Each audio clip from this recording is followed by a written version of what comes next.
everything you got. Defense, hit him with that Cosa Nostra. Quan Alexander, this dance, shake both sides. 49er Empire, 49er Empire. This is for the fan base, die hard, set by. Stand up, 4-9 to the heart, baby. Pull on back to Candlestick Park. Levi, let's go.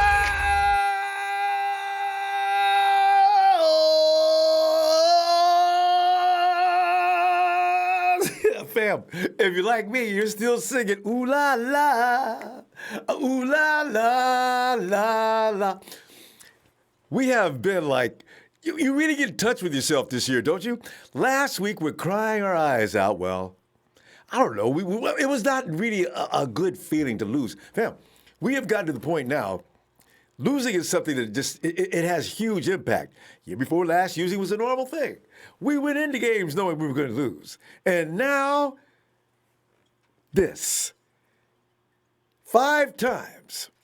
5, that's it. Since 2017, Drew, Hall of Fame, Brees, has lost in that dome.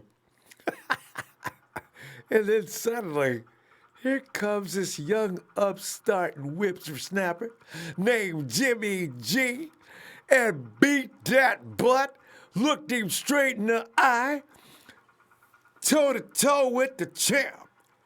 Pretty soon, when Jimmy walks in room with any of the legends, oh, that's Jimmy G. Tom Brady says, I don't even want to be in that entourage walking into no doorways right now, being Tom Brady. We're getting our butt handed to him. And, you know, I mention that just because the fact is, Gronkowski meant more to the Patriots than anybody really knew, didn't he? Same with, and you know what? The same thing with us. Without George Kittle, we got trouble.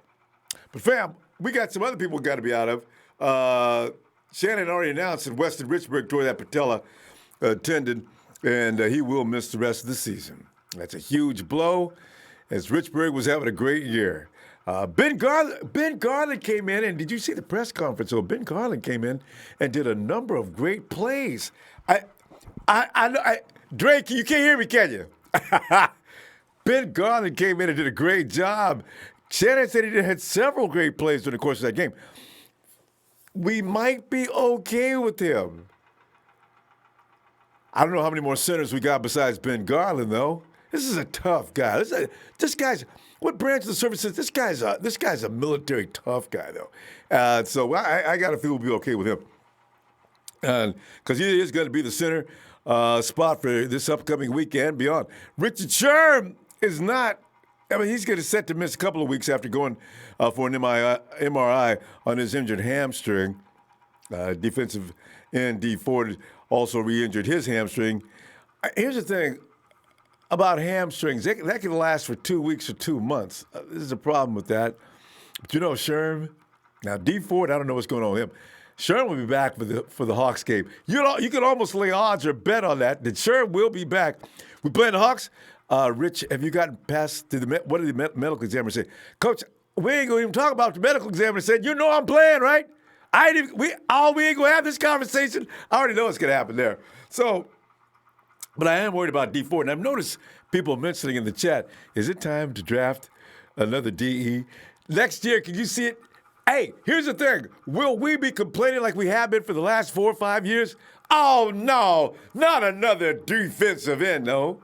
I don't think so. You see what dividends the DEs play? If not for Nick yesterday, there's another reason we would have lost that game. Nick played his ass off. When nobody else was getting work done, Nick was out there overtiming. I wouldn't want to make the rest of the guys mad, but I would say, as we look at the film, yeah, guys, it's good job, Nick. Maybe next week we'll get you some help out there. And then hopefully everybody laughs, because, I said, come on, guys, I see. Anyway, I just hope that changes. Anyway, D will miss multiple weeks as a result of that, his injury. Now we'll leave the 49ers with some something to do on defense for Sunday's visit coming up with the Falcons. All right, so, we got issues. And I understand Marquise Goodwin. I don't know how much longer the conversation is going to go on about Marquise Goodwin and Dante Pettis. Now, we do know that Dante has something going on with his knee, But they're saying now that Marquise Goodwin has a foot and knee problem. Anyway, 49ers versus Saints brings to an extremely entertaining end to what was called the dreaded three-game gauntlet. Dun-dun-dun-dun! The Niners exit battle-tested and hardened, having won 2 of the 3 of the contests from what may have been a test at least equal to anything they're going to see in the playoffs. This was so good for some of the younger guys on the team. I mean, we got to bring Marcel Harris up to speed. I'm not happy with him because he did some really strange things. Coach Shannon says that was not on him. There was some missed assignments, miscommunications. We need to realize, I guess, the fact that they were playing in a dome and nobody could hear a dang thing. This is what makes Jimmy Garoppolo's efforts so special. They couldn't hear anything out there. They were like blind people running around. I mean, they could see each other, but they were like deaf people, put it that way.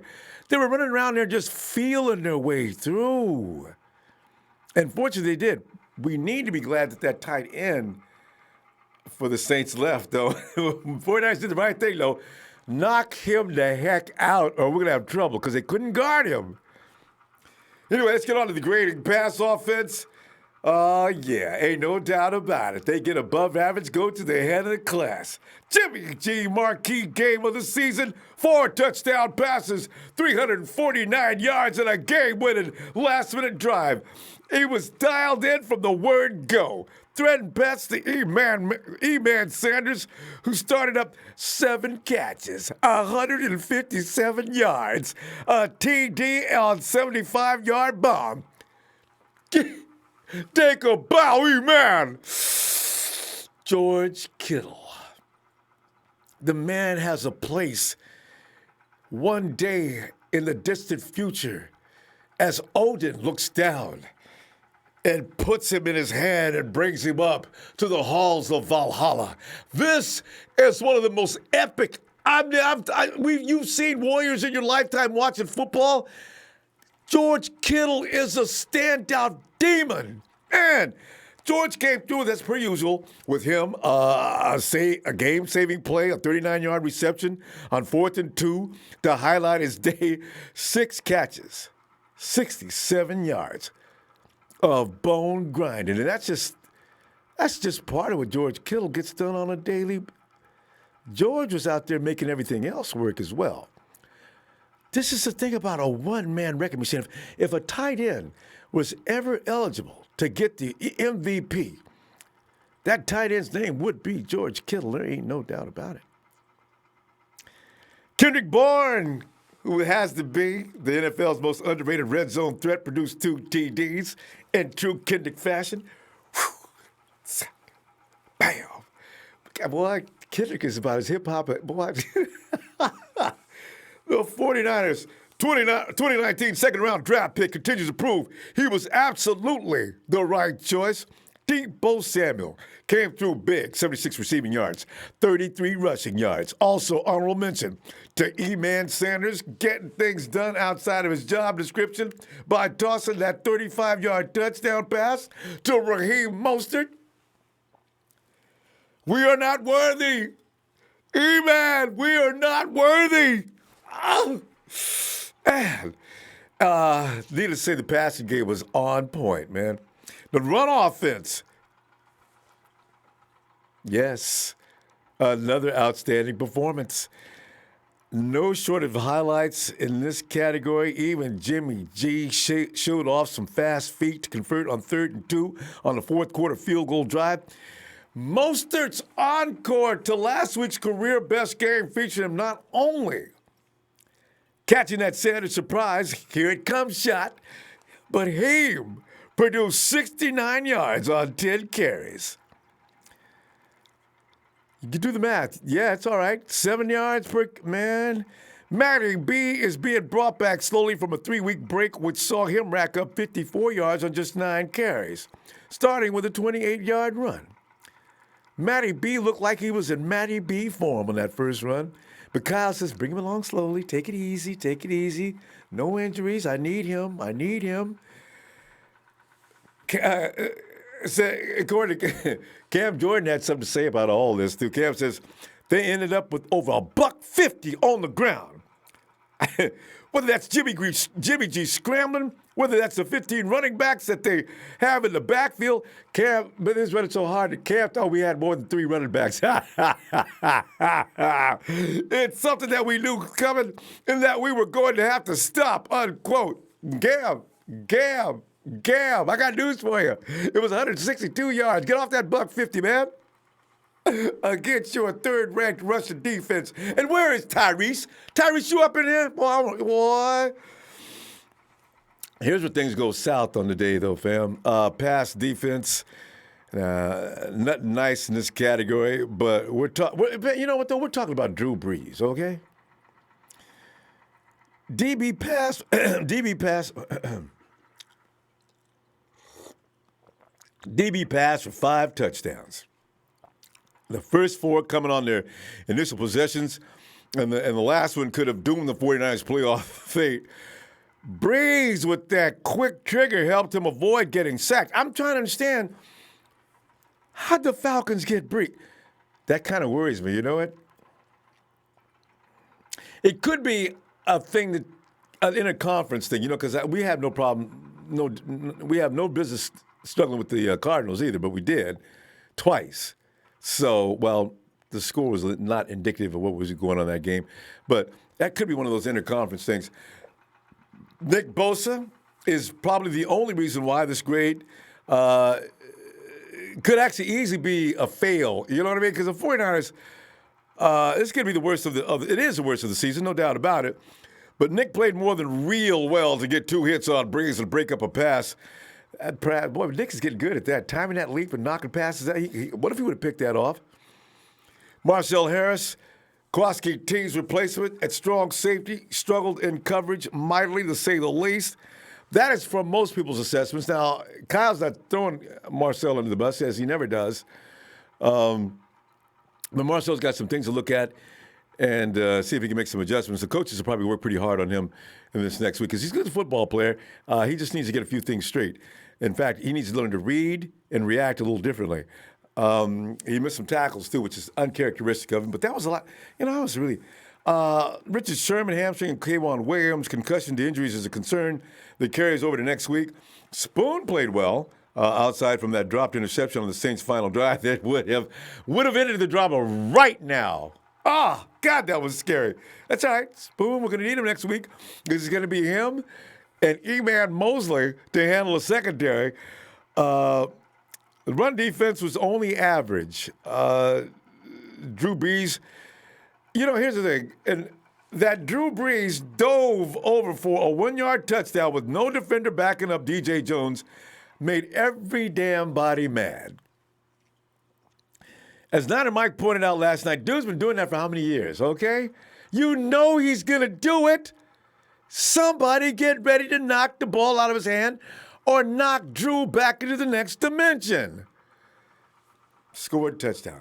Everybody loved Jones, forcing Alvin Kamara to fumble and DeForest Buckner recovering that. We finally got that turnover. The missed tackles from Harris, Fred Warner, and others was uncharacteristic and disturbing. But listen, fam, we got to remember, though, there was I still think there was something going on in that stadium that limited the guys' perception out there of a lot of things. I don't think we're going to see this on a regular basis. The Falcons are going to test us in this regard, so we'll see next week. 49ers did, however, limit Taysom Hill's gadget plays to just 13 yards on 5 carries, and that was key, actually. Special teams, big shout out and a thank you very much to Robbie Gold for converting the 30-yard walk-off winner, which is shorter than the point-after attempts from 32 yards, actually, and making his earlier attempts from 40 yards. So Robbie came through for us, and God, good. Coverage unit struggled against rookie Deontay Harris, 51-yard kickoff return, 25-yard punt return. We have trouble with those small, quick. I guess everybody does. Mitch the Wisnowski averaged only 32.3 net yards on 3 punts, and Richie James' only punt return went for 3 yards. There were actually, do you remember? There were 3 punts. I'm trying to remember, when did they punt? Because all both teams did was go back and forth. It was like a tennis match, man. I mean, it was like pop, pop, pop. I mean, When we played football, it was a tennis. I mean, nobody punts, 2 or 3, kickoff return. It was all day kickoff returns and punts. They went 3 and out a couple of times in the second half, I think. The Saints did. Oh, so fam, I'm just delighted with the fact that the 49ers went toe-to-toe with them in that place. And the 49ers went to the next level in this, fam. They have shown you want to play fast, you want to play like they did against the Saints, we're equipped to do that. We're going hard-nosed defense today like we did the week before with the Ravens. Do that too. Time to blow somebody out like Aaron Rodgers in the back. Oh, heck yeah, we can do that too. See, we had 2 of those games on the road. I have a feeling, though, if Nolans came to Levi's, it may be a little different story. So we'll see, because we may be seeing Nolans later on in the playoffs. Oh, the adventures of the 49ers. Fam, let's go to, we'll get your grades and assessments on this game, and who do you think could have improved, and who doesn't get a good grade for the day and that type of thing. The 90 love to hate, thanks, fam. He says we're going 14-2. Eat 40, bang, bang, 90 gang. Should be a new theme song. You know, I got to run it by E40, though. You just can't go using people's stuff. I friended him the other day. I've been talking to him, so let's see if we can get together. But tension, actually, I got to let you know, but a lot of people have been questioning about it. Tension is a part of our family of the the Niner Empire organization. So Tension's my dog. I mean, I like E40. I love it. That's what he did is that awesome. But what you're hearing is Tension. That's my dude. So yeah, I hope you don't mind that. All right. Anyway, Pete Gorman. Right, so I think we play the Saints again. The defense will step up and play better. I hope so. Because if they didn't lose their tight end, what was that dude's name, man? That dude was killing us. We couldn't do a thing with him. What's that dude's name? Coach Tibble says, hey, how about George Kittle? Jesus, he's a beast. That is an understatement. George Kittle goes beyond anything I can find as a descriptor. The dude is amazing, man. Jose 5408, he says, them DBs will be tested the rest of the way, even more so that Sherman is gone. And I tell you, though, Dante has come. I mean, not Dante, but Spoon has come on. Every week Spoon's probably going to get back to where he was before he got hurt. E-Man Mosley, don't mess with him. Don't mess with him. I'm telling you, I got all the faith in the world in him. What I'm real concerned about is if either Spoon or E-Man gets hurt, what do we do? They don't have a third guy now. The third guy's playing. You need 4. Whatever you need 4 solid guys to play corner. Jimmy could come and play, but I want him at safety. Ooh, Tavarius could probably. Okay, we might have this. We might be okay. Mark Slaughter. Yesterday. Ooh la la. Hey, wait. Whose birthday was that yesterday that I missed? Is he here? One second. See a second. Coach says, I love Chris Berman. Robbie, solid goal, wins it for 49ers. We've been waiting for this guy to do this for a while. We finally got the machine going, and we lose 2 players for the year. Well, they built this roster to endure these things, so maybe we'll be okay. Because other teams are going through the same thing. We got to remember that, too. Niner by nature. 88, he says, no OBJ. We don't need him. We got Debo Sanders, KB, Hurd, James, and Tatum. OBJ he's campaigning to get out of Cleveland. Probably got enough of what's his name's commercials, man. Every time you look up Baker Mayfield's commercials about his house. Renee Cruz, as good as my boy James Richard Garoppolo played, he can't outplay Lamar Demetrius Jackson. So D better step up and stop Lamar in Super Bowl. Renee, you got that wrong, though. Jimmy doesn't have to outplay Lamar. He just has to go and do his job against their defense. Our defense has got to do something about Lamar, which, of course, Jimmy can't do anything about. So keep an eye on that situation. Better step up and stop Lamar in Super Bowl 54. I got a feeling we got something for him next time anyway. Don't even want to see Lamar rush for 1 yard. Ain't nobody going to do that, though. Yosef El-Baby said, Jimmy G showed me something special yesterday. He's a winner. 19, what is he, 18 or 19-4? When are people going to wake up and realize that's not a fluke? It's not. He just needed to get comfortable in this offense, and I think he's finally starting to get that way. Those passes yesterday had zip. They were, for the most part, accurate. When he gets used to this defense offense completely, boy, everybody's going to have to shut the heck up. Timothy Ramirez, I believe, an aid and juice for that catch, and I believe his Harvard background came into play to sell that unnecessary roughness. Loved it. Timothy, that looked like it hurt, though. That dude squared up and shoulder slammed Juice into the ground. I'm just glad he got up. Antonio Cann, he said, hey, Atlanta Empire continue to bring pain and punishment and stay humble. Number 6, Big Tony from Richard V. Hey, Tony, what's up? Speaking of which, where is the Rev? We've not heard from him in a long time. Yo, Phil. Come on, Phil. Hey, Ronbo. Phil. Well, Phil, I guess there's nothing to say about the offense. But, Phil, if you were going to say anything about the defense or anything else you want to add, but make sure to explain to me how that defense. First of all, a lot of missed tackles. Oh, a lot God, of missed yes. tackles. Ooh. Haven't And seen that that was in a the long problem. time. Yeah. And miscommunication amongst the safeties. I think we missed Tart. Badly. You know, and I think that was a problem.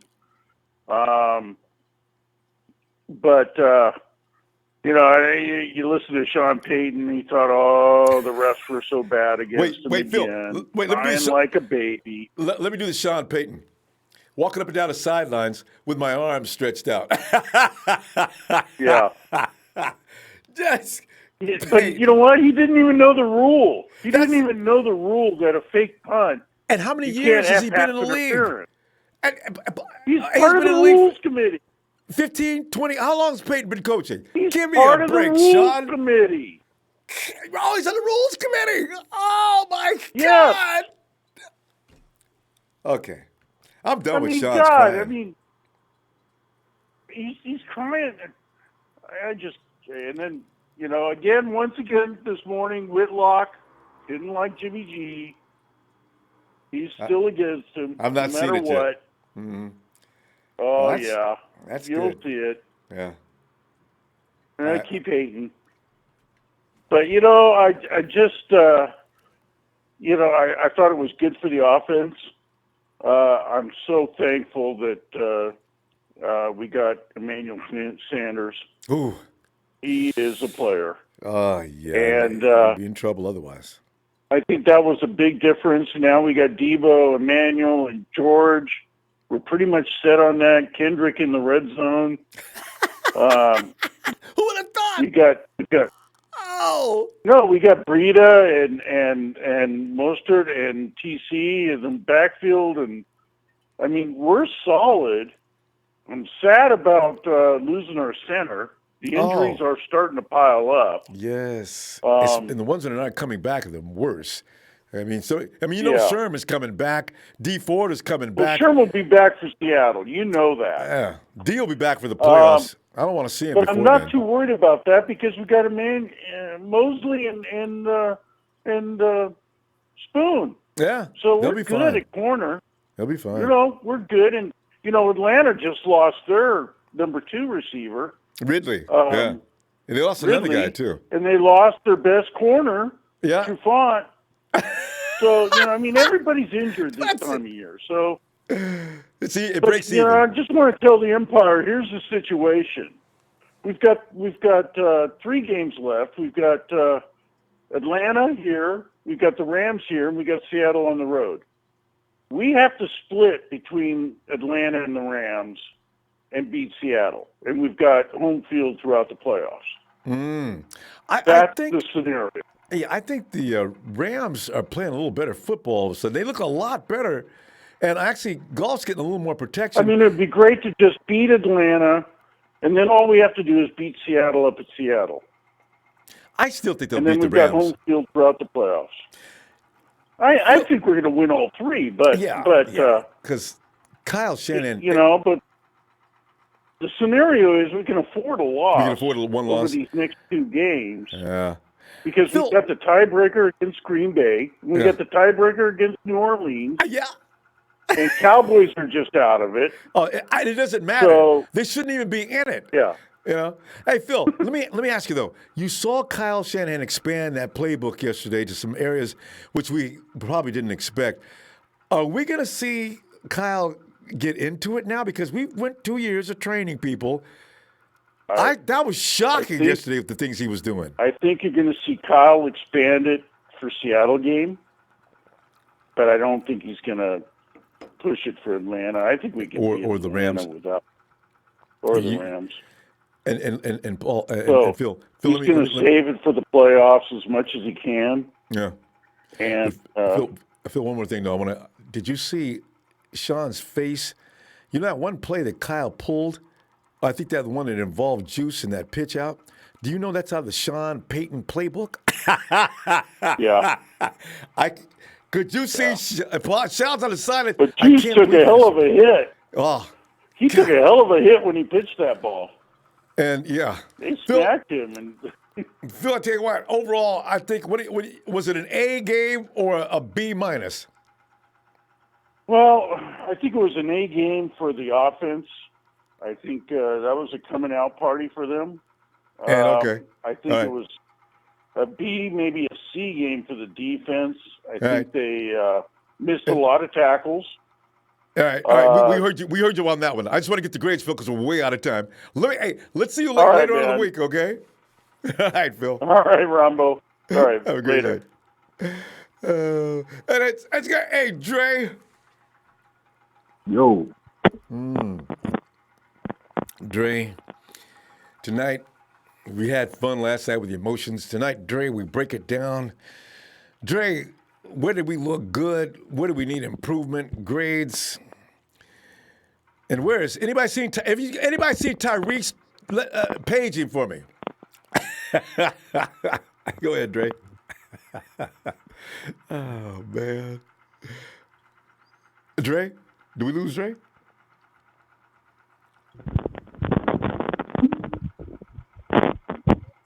I hear some clicking. Dre? You may have to come back to Dre. Hello? Oh, there you are. Yeah. Yeah. You got it now? Yeah, so, right. yeah, I'm good. So I'm going to give the defense an F. Yeah. Well, yeah, you should. That's 40-something points. 16 missed tackles. Marcel Harris had 4. Two came on huge first downs. Fred Warner, he looked like stir-fried shit. He had 3 missed tackles. And two of those missed tackles came on touchdowns. Also, he had a blown coverage, so Fred gave up 2 touchdowns. But the only thing is, it's like the butterfly effect. If he would have made that last missed tackle where Taquan Smith scored, we wouldn't have had 54 seconds to get down the field. So it's the butterfly effect. Who was guarding Jared Cook? Was that was Fred's fault. That was Fred's fault, and Marcel Harris was the last line of defense. And Spoon made an awesome play because he was guarding Taquan Smith, and he came off of his man and knocked the hell out of Jared Cook and knocked him out of the game. When that was amazing. Spoon made a play. It was not Spoon's fault. He was guarding Taquan Smith on the left side, all right side on the defense. And what happened was Fred did not follow him.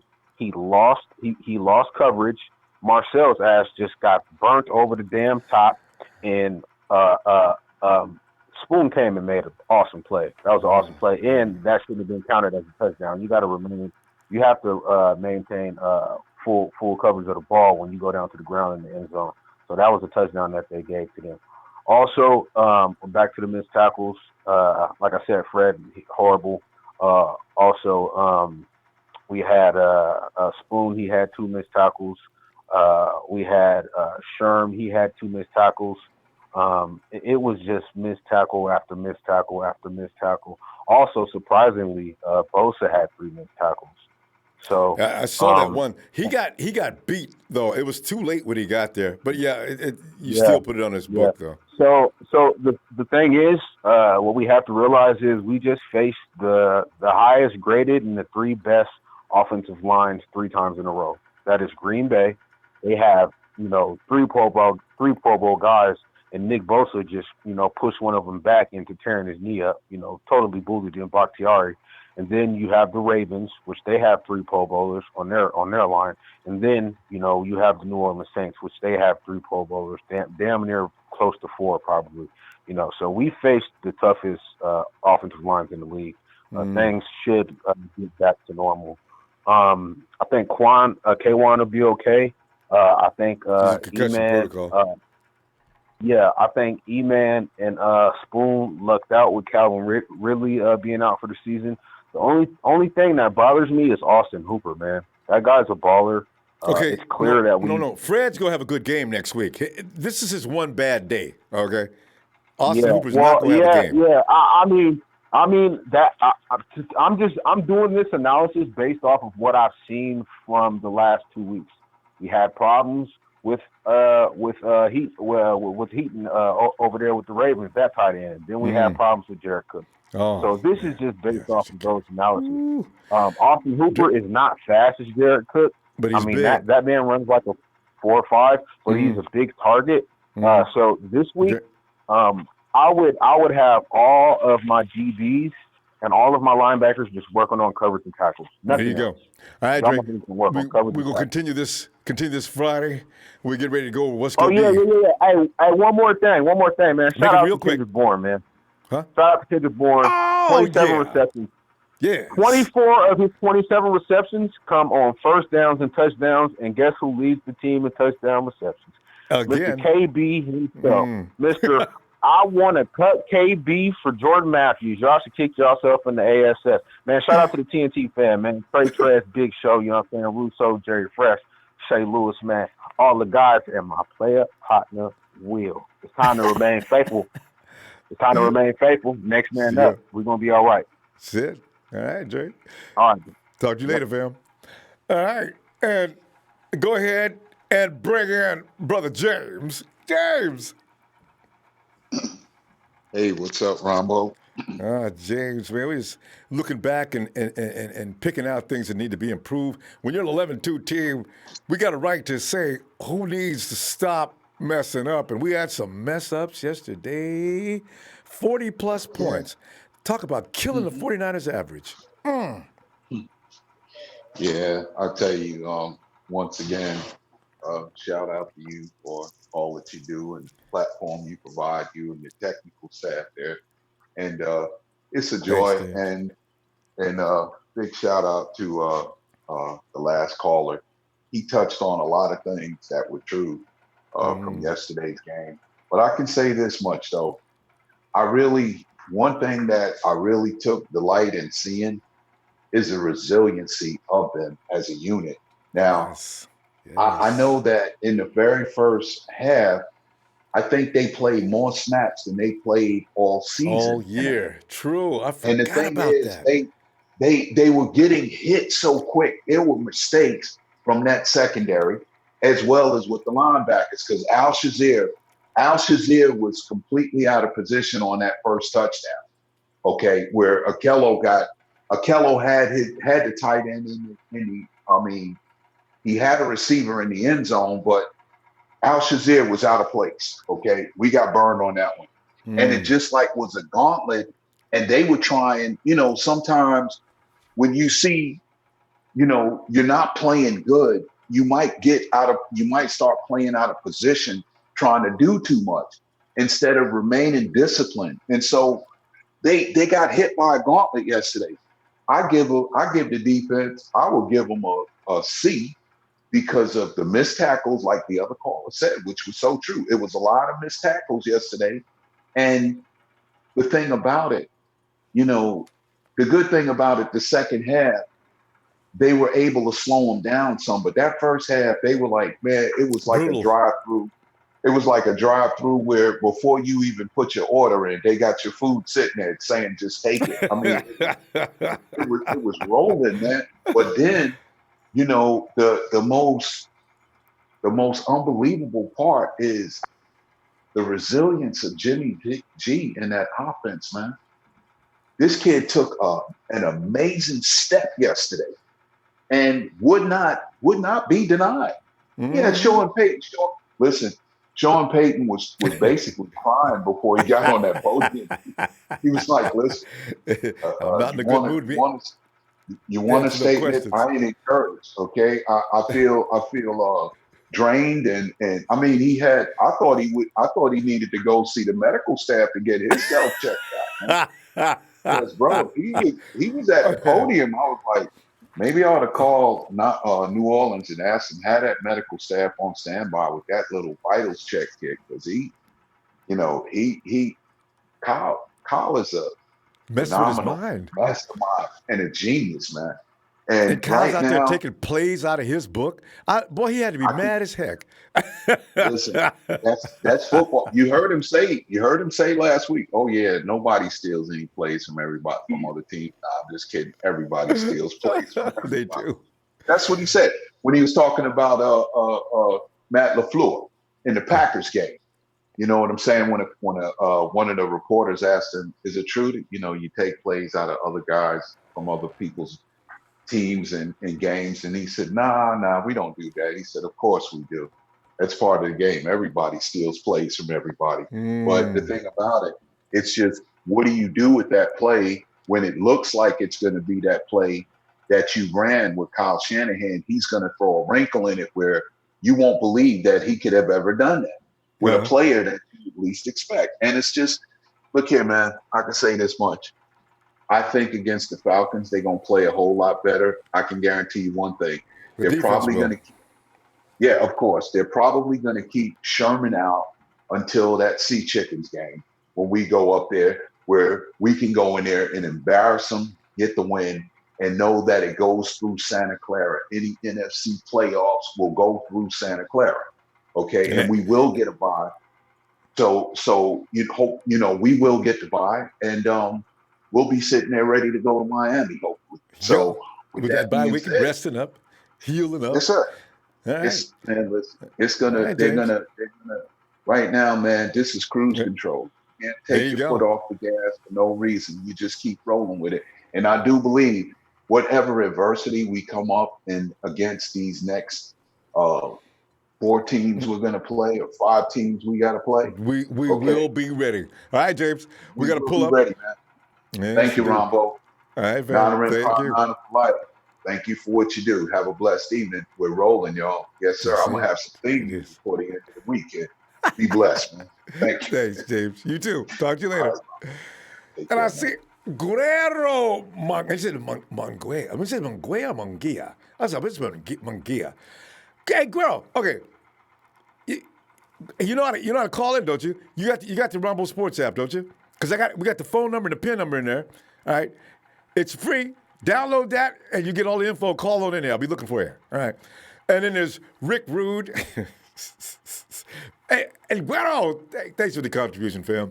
And Rick Rude, thanks for the contribution.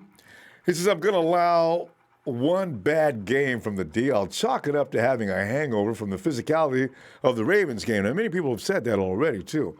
We think that it must have been something that was uncharacteristic. They look like ass on so many different plays. They've been holding it down all year. Let them have one bad game, but that's it. I agree. And I still think, like somebody else pointed out, the defense was out there because the 49ers were scoring like that. They were just scoring at will. I mean, real quickly, like 1-2 minute drives. Hey, Mark, would you get on in here? I'm with the man, the myth, the 49er fan legend, Ronbo. Get that like. Thanks, Mark.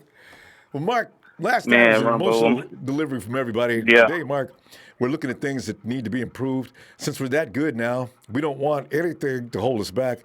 And Mark, what did you see that you did not appreciate? Oh man, you know what? In regards to our defense, I got a major concern because I'm wondering, whatever voodoo witch in New Orleans put a curse on our defense that had us looking like the 2017-2018 defense. I'm wondering if that curse is going to be dropped after the game, Hopefully they didn't leave it on us. God, depends how old that woman is. The older they are, the stronger they can The do more that evil stuff. they are. Yeah. God. Yeah, man. I'm wondering if they ran up in the hotel and for some reason only got a hold of our defense, and then, you know. Oh. But, yeah, anyway, man, you got to understand, man, that was a close game. I'm excited. I know the Saints fans and team feel just like we feel. They probably, after we got done with the Ravens, they probably think they can see us again. That's how we felt. You got to feel like they probably feel the same way. Yeah, they got it right. But man, Pettis and Goodwin, man, you see how good that was? What, one drop pass, and that was by our star player. Yeah, and it was kind of out of reach, but it was one drop pass in the whole damn game because Pettis and Goodwin didn't even suit up. They didn't even suit up, right? They're going to continue not to suit up. Right. We need to lead them right there, man. Mark, did you see the press conference? Kyle's just being nice by saying what's wrong with them. There's nothing really seriously wrong with them. It's just that Kyle's going with the guys that you saw yesterday. That's it. Right. And, you know, my thing, one downside, McGlinchey, man, I need him to chill out on these penalties. He always get like one or two penalties a game, man. I don't know if it was a false start or what it was, or holding was a crucial point in the game. No, false start. We get one of those crucial.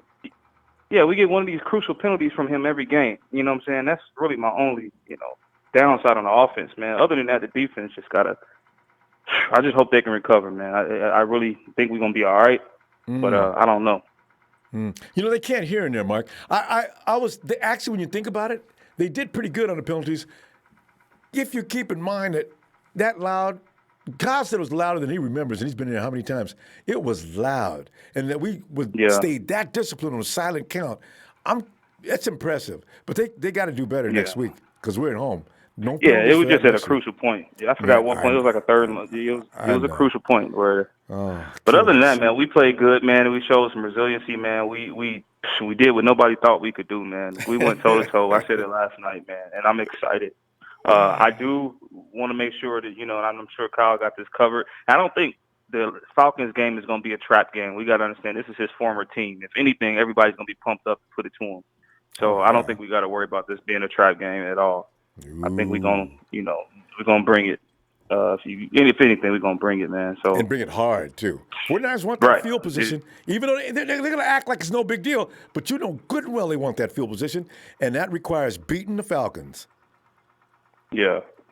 So, man, I ain't got much other than that, Ronbo. I just wanted to call in, man. I'm still on a high about the game. It's one of them games, man. Enjoy this. Looking at everything you can on YouTube. It's one of them games where you just proud. Like, I'm proud of you. I'm proud of Kyle. I'm proud of Jimmy, man. They in the whole receiving court. Man, everybody on offense played a hell of a game. And you know what? We down on the defense, but keep this in mind. They kept them out of 2 2-point conversions. And that was huge. That was huge. So though we're down on them, they stepped up on them 2-point conversions when they was trying to. That would have hurt us. Because we're used to them doing so well. So when they fall down, we don't need to get too nasty about it. But you point it out, you look at it, because we know they're better. So that's the thing. So we'll see. But man, I'm gonna keep it short, Ronbo. I know you got probably a full house, man. I appreciate it. Thanks, man. Mark. Let's just see what happens, man. Yeah, it's coming up. We'll find out shortly. All right, Mark. All right, Ronbo. Have a good night, fam. Yeah, this game, you do. In fact, fam, do you know we're 11? When's the last time we've been a double-digit favorite? 49ers are 11 points at this hour. Favorites to beat the Falcons. Good God. I think it's still too much. I wouldn't take that bet. I know MC Niner will, though. Hey, Dion. Ronbo, what's going on, man? Dang, man, we're sitting back here like we got it right. Well, because the 49er defense has been making us proud all year long, and yesterday they fell down. I ain't gonna be too hard on them. I'm thinking like Kowalski T left. We got to reincorporate Marcel Harris into a position where it's really difficult. Because you notice that Drake Greenlaw is starting to have less problems. Just took him a couple of games. Maybe the same can happen with Marcel. I don't know. But Fred Warner missed some tackles yesterday. Well, you know what do you think about all that? Man, yesterday was just a hardcore game in general. It's a whole lot, as it pertains to us as a defense, man, because we never have given up that kind of points. We just don't allow people to score on us like that. So what I can tell you is it's very simple. Yesterday, we knew we were going in, and it was going to be a slugfest, dogfight, and we were down. And to be honest with you, missing Kwaski T yesterday showed because Marcel didn't show up like we anticipated he would. And everybody let Akello go on this dang missed interception. Leave the man alone. you gotta guard him at the time. I got Everybody over it. gotta let it. He come slack, bro. Look, we still won the game at the end of the day. So for me, what that shows is that the defense is going to have to make sure that they do what they need to do. It's really unfortunate with D Ford because, like I said before, he's injury prone, and we knew this when we gave up a second round pick for him because he keeps missing games, and he'll probably be out until the playoffs. I think so. I guarantee you won't see him and you won't see Uncle Sherm until the playoffs because those hamstring injuries are going to take a couple weeks for both of them to heal. You'll probably see Sherm a little quicker than you see D Ford because Sherm is trying to get out there. Ford has a continual nagging injury that just does not go away. And then when it comes down to the other players, you'll most likely see K1. He'll be all right. I'm pretty sure he'll pass concussion protocol because if not, we'll have to make sure that we switch up some things. That means DJ Reed going to get playing time because we'll have to probably move. We may have to, use him in at the slot. Or, there's other things. But what that says about the offense is we're explosive and we're going to explode on Atlanta next week. So, you have to think about it like there's pros and cons to this, but the pro is that we'll be perfectly fine when it comes down to it at the end of the day. I know that we are going to be able to make sure that, our offense continues to flourish. And when we got when we got monsters like George Kittle and Debo Samuel out there and E-Man, we're good. Don't forget my boy we have what it takes to get where we need to go. True. So all these players, all these people out there, and of course, I saw Stephen A. Smith this morning. Man, he still didn't want to give Jimmy no love. Well, he wasn't hardcore about it though. He just said, when I get ready to deal with a team, Jimmy G is not the first person I'm concerned with, but I'm working with him for you. Well, I says, he's slightly right, but he got a small point. He's got a small point. I'll give him that. Yeah, because you do think about the defense. You think about, George Kittle. You think about other things, and it definitely can be the run game, all that stuff. You got Matty B, you got Raheem, and you're right. And Raheem, I can tell you right now, he took over as RB1, man. He just smashed it out of there on a part-time basis, D. 608 yards. Part-timing. Best gunner. Hey, man. Oh, he's good. Hey, look, that's one of the best part-time jobs that I've ever seen. Such a young part-time on that, man. He got no hope stopping Raheem. Dude, I told you, man. And we're good. And spelling Matt Breida like that works out perfectly, strictly based on the fact that spelling him will allow him not to get injured as often. D, we got to go. I tell you what, Friday, let's get together and see what we got. Ain't no telling what's going to develop between now and then. So I'll see you then. All right, Ronbo. Peace to you, brothers. We out here, man. Falcons are up next on the list. Indeed. All right, D. And hey, fam, make sure you see Dion hanging around in the chat. Click him. He's got content. You're going to love it. All right, D. Talk to you later, fam. All right, dude. And there he is. He only flies by night. The Avenger of the weak and the meek and the Raider fans. Night Hawk!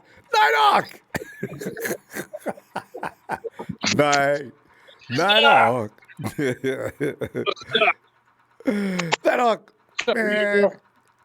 Well, Night Hawk, we're sitting here having problems with some of the things that happened yesterday. Why? Because our team is so good now, we can complain about a few things. And the defense got lauded out of the stadium, but it may not have been all their fault. We're going to see next weekend against the Falcons. Was it just one of those things? It was just a one-day thing. They've been looking awesome all year. We let them off. What do you think? Well, I think bang, bang, now the game. Oh! Damn it! Talk about it, Night Hawk! Woo! Doc, we win 3 more games. We can then say the Super Bowl runs through Levi Stadium in Santa Clara, California. Home! Doc, we will be home for every playoff game. We ain't got to worry about no other crowd drowning out nothing. Just beat people up as they come in. Checking numbers and taking names. But you know what I'm hoping? I know Seattle's playing Carolina, but I'm just hoping that the Carolina beat their asses too. Oh God, talk about a rush. That means we ain't even got to work hard for the rest of the season. We could take that Hawks game off just to humiliate them. Okay, 49ers are not starting their starters tonight. Looks like Nick Mullins is going to take the reins for the San Francisco 49ers. And the Seahawks defense, y'all ain't going to have no respect. So I'm hoping that Carolina Panthers beat them. I do too. I always do. I mean, Hawks. That means if they lose to Carolina and we lose 2 games, I mean, if we were not 2 straight, if we beat the Rams and the Falcons, and if the Seattle loses to the Panthers, and then if we win, we still get the number 1 seed. Mm-hmm, yeah. 13-3, 14-2. We'll take either one, but it needs to win the division. That's the thing. And then Hawks fans can stop. Is any Hawks fans in today? Them Hawks fans, because Hawks fans been all through the chat. Each and every week we get a new team. Tyrese last week from Nolans. Any Falcons fans up in here? But I got to give that one play I like from Sanders when he tore the ball for the touchdown. Yes. That was the bad play. Deep. Yeah. That was the bad. Sanders had a good hand. He just Didn't he? tore that.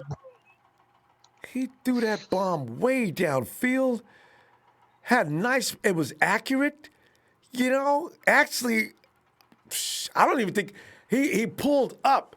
I don't even know if Heem had to stop because he had to step up a little bit, reach up. So look out. OBJ and then he had that pass. And plus, he had another good play when he catch that ball. He got up, he got back up, scored a touchdown. Jimmy G's longest pass since he's been with the 49ers, I think. That's it. His longest reception since he's been with the 49ers, that deep downfield. So, yeah.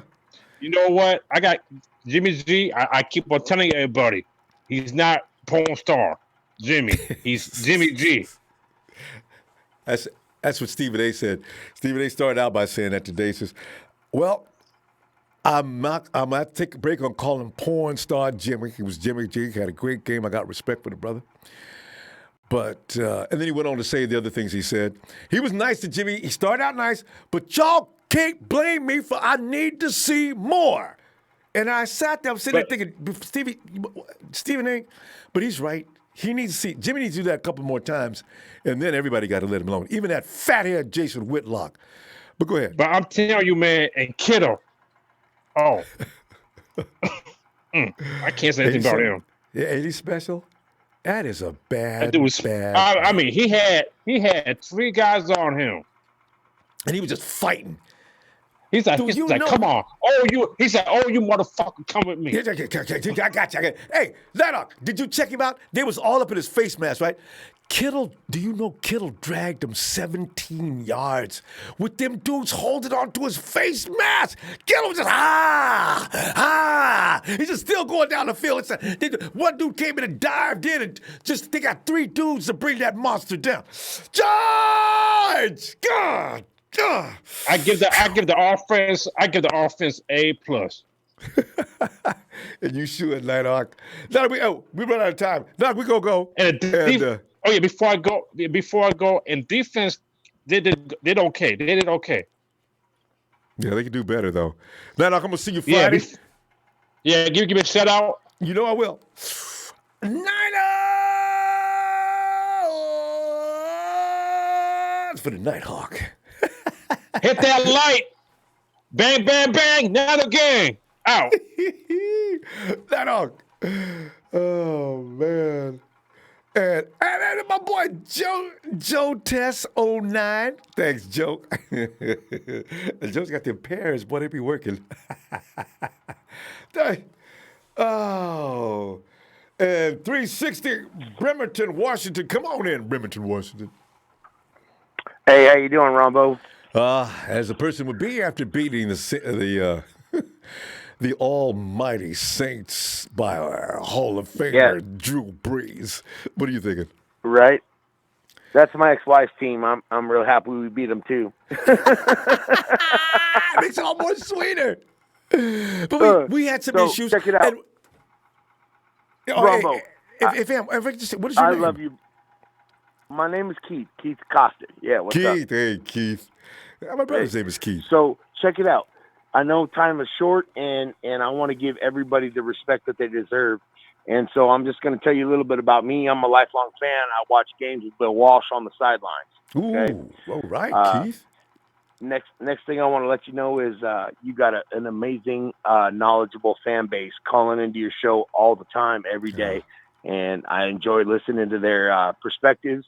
I don't know all the TNT brothers now, but I'm going to tell you that I really enjoy Steve from New York with the wide receiver experience. He's great. I love watching him. Isn't he amazing? But everyone's wonderful, Phil, too, especially with the bourbons.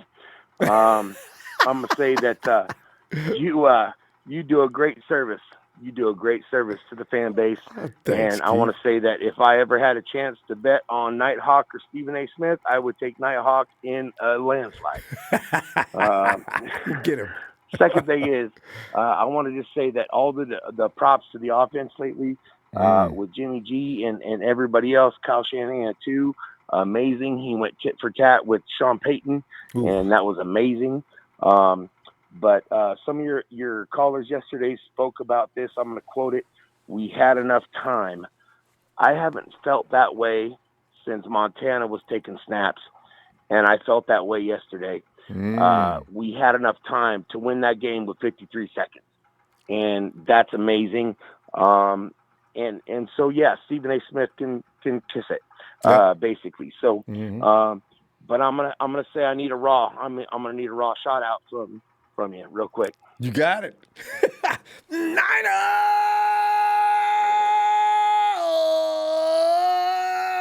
for Keith who walked with the legendary Walski. That's an honor. But I'm gonna tell you, no, it's not that one.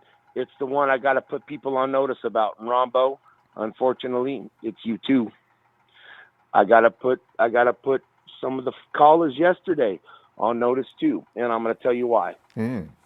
If you watch the tape from the game yesterday that they put on whatever channel it was where you were watching, you'll see Richard Sherman's lifeless eyes.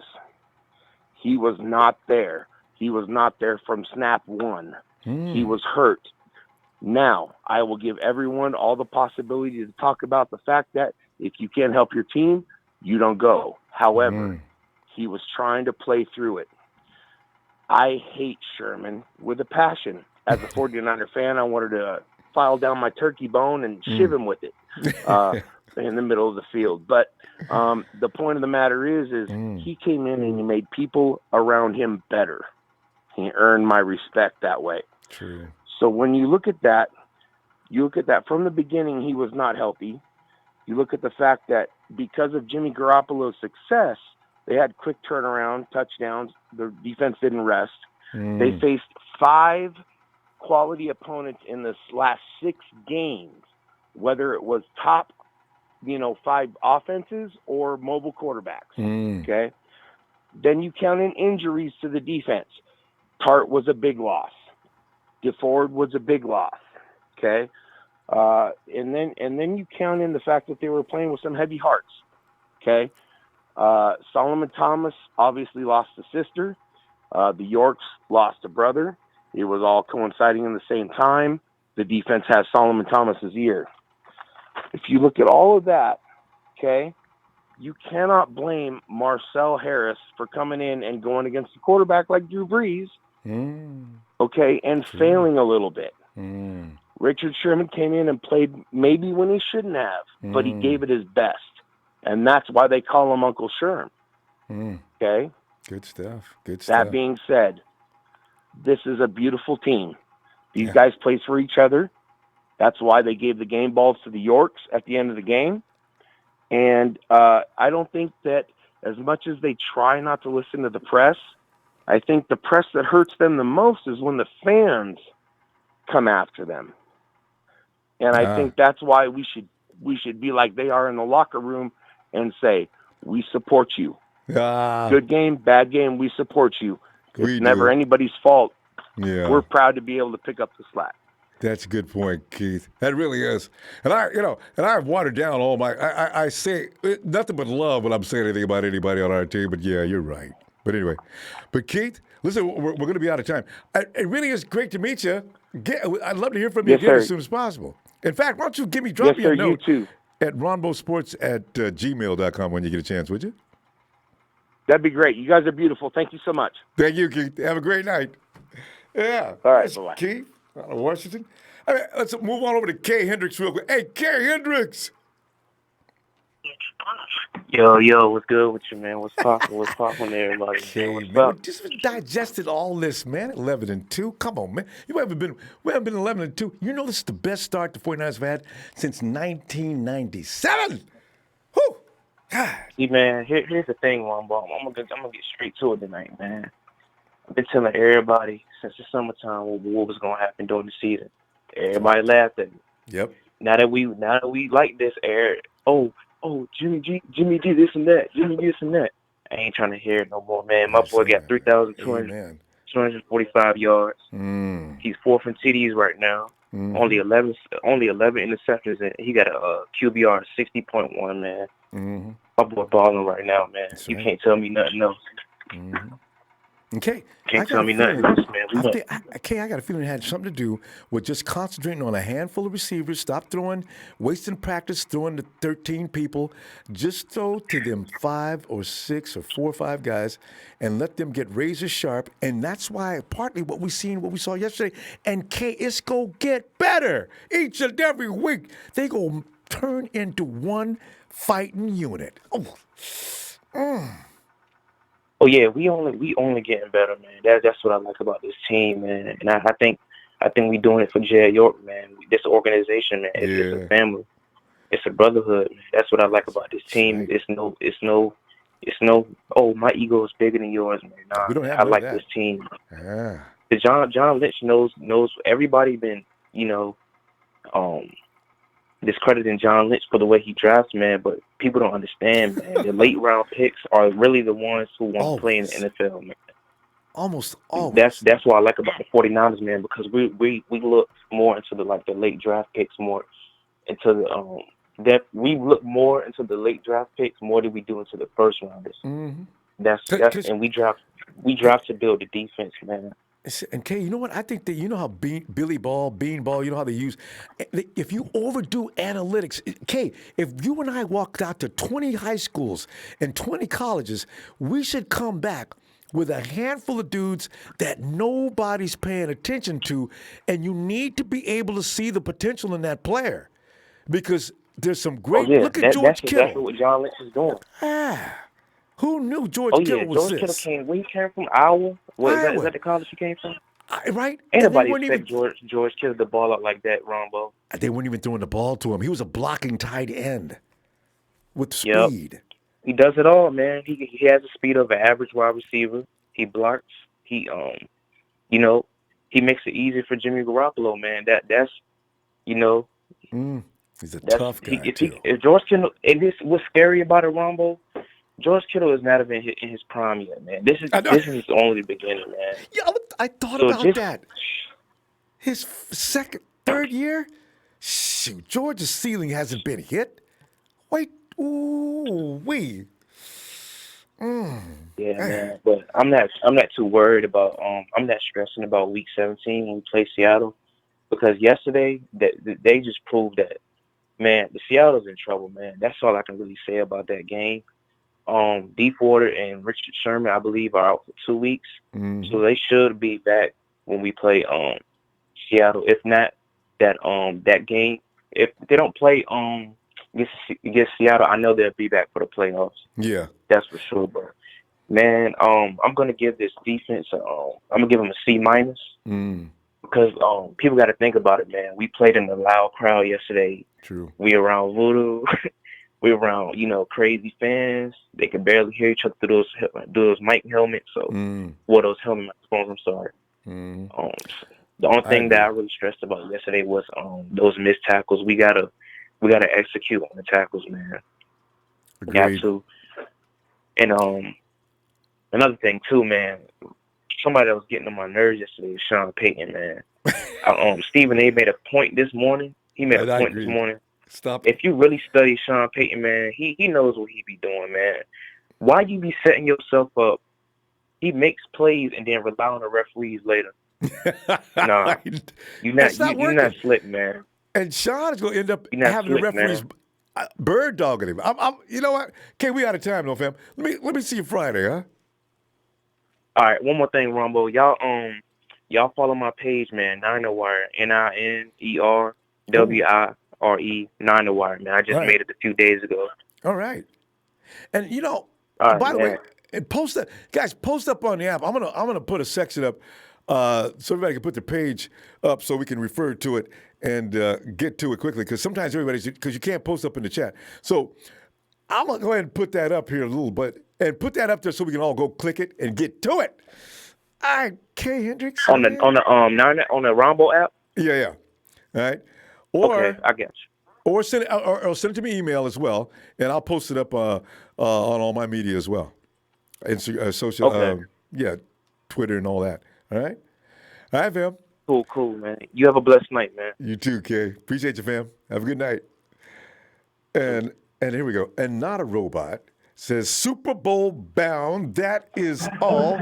This is a championship team, and there's not a lot of teams this year that are better than the 49ers. People have to come to grips with that, including big head Jason Whitlock, who bothers me more than Stephen A.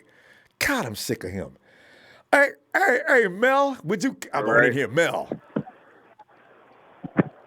My man, Bang Bang Niner gang. What's good, Ronbo? That's right, fam. As Keith you know where I am right now, right? Where are you right now? Monday Night Football, baby. Are you enjoying that game? I was watching it, and I had to get up and have a cup of coffee. What's going on now? Yeah, it was the Eagles trying to come back, man. Oh, no. Carson just threw a bomb, pass interference. Yeah, they got pass interference downfield, man. It's 17-10. The Giants are up. I got to root for the Giants. They're threatening, though. That's hilarious. Because everybody wants the Cowboys. Everybody wants the Cowboys to walk backwards into the playoffs so they can get the butt handed to them. Yeah. Look, at this point, I don't care whether it's the Eagles or the Cowboys. It doesn't matter to me. I don't care who's standing across from us at any given time, Ronbo. That's what I'm on right now. Well, that's what I'm on. With the NFC least, neither one of them has a prayer. But hey, Mel, they're awful. Mel, go ahead and give me some points here. What as Keith says, I think we probably should lighten up on the bad grades on the defense. But still, I was about to say, Keith, he stole my thunder there. Because can I get a let me holler at you real quick? Oh, yeah. Can I get an intro, please? And it's Monday night, and you know how we do. Let me holler at you. Got it. Niner fans, I love y'all. You know that. Fellow faithful, I love you. But let me holler at you, man. Y'all got to calm down, man. Like, seriously, we're 11-2 right now.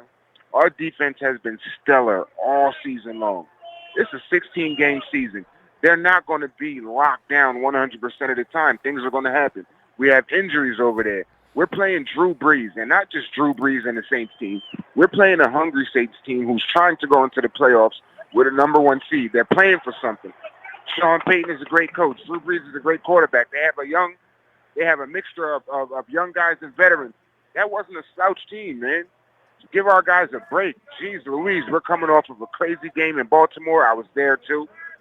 That was just a slugfest, a total slugfest. Guys are beat up. They haven't been home. They haven't had no loving from their wives and all of that, man. Give these guys a break, man. Give these guys a break. Let me holler at you. Now listen, I've been a Niners fan my whole life. I understand with our fan base, we have 5 Super Bowl championships. We don't praise NFC championships. We don't praise division titles. It's bowl or bust with us, and I understand that. But give our guys a little break, man. Let our guys do what they do. And Keith hit the nail on the head when he said it hurts more when it's coming from the fans than it does from the talking heads. True. I'm going to holler at them, too. I don't have time tonight because I know we have to go, but check out Jersey 9 on YouTube, man. I'm going to be dropping a lot of content.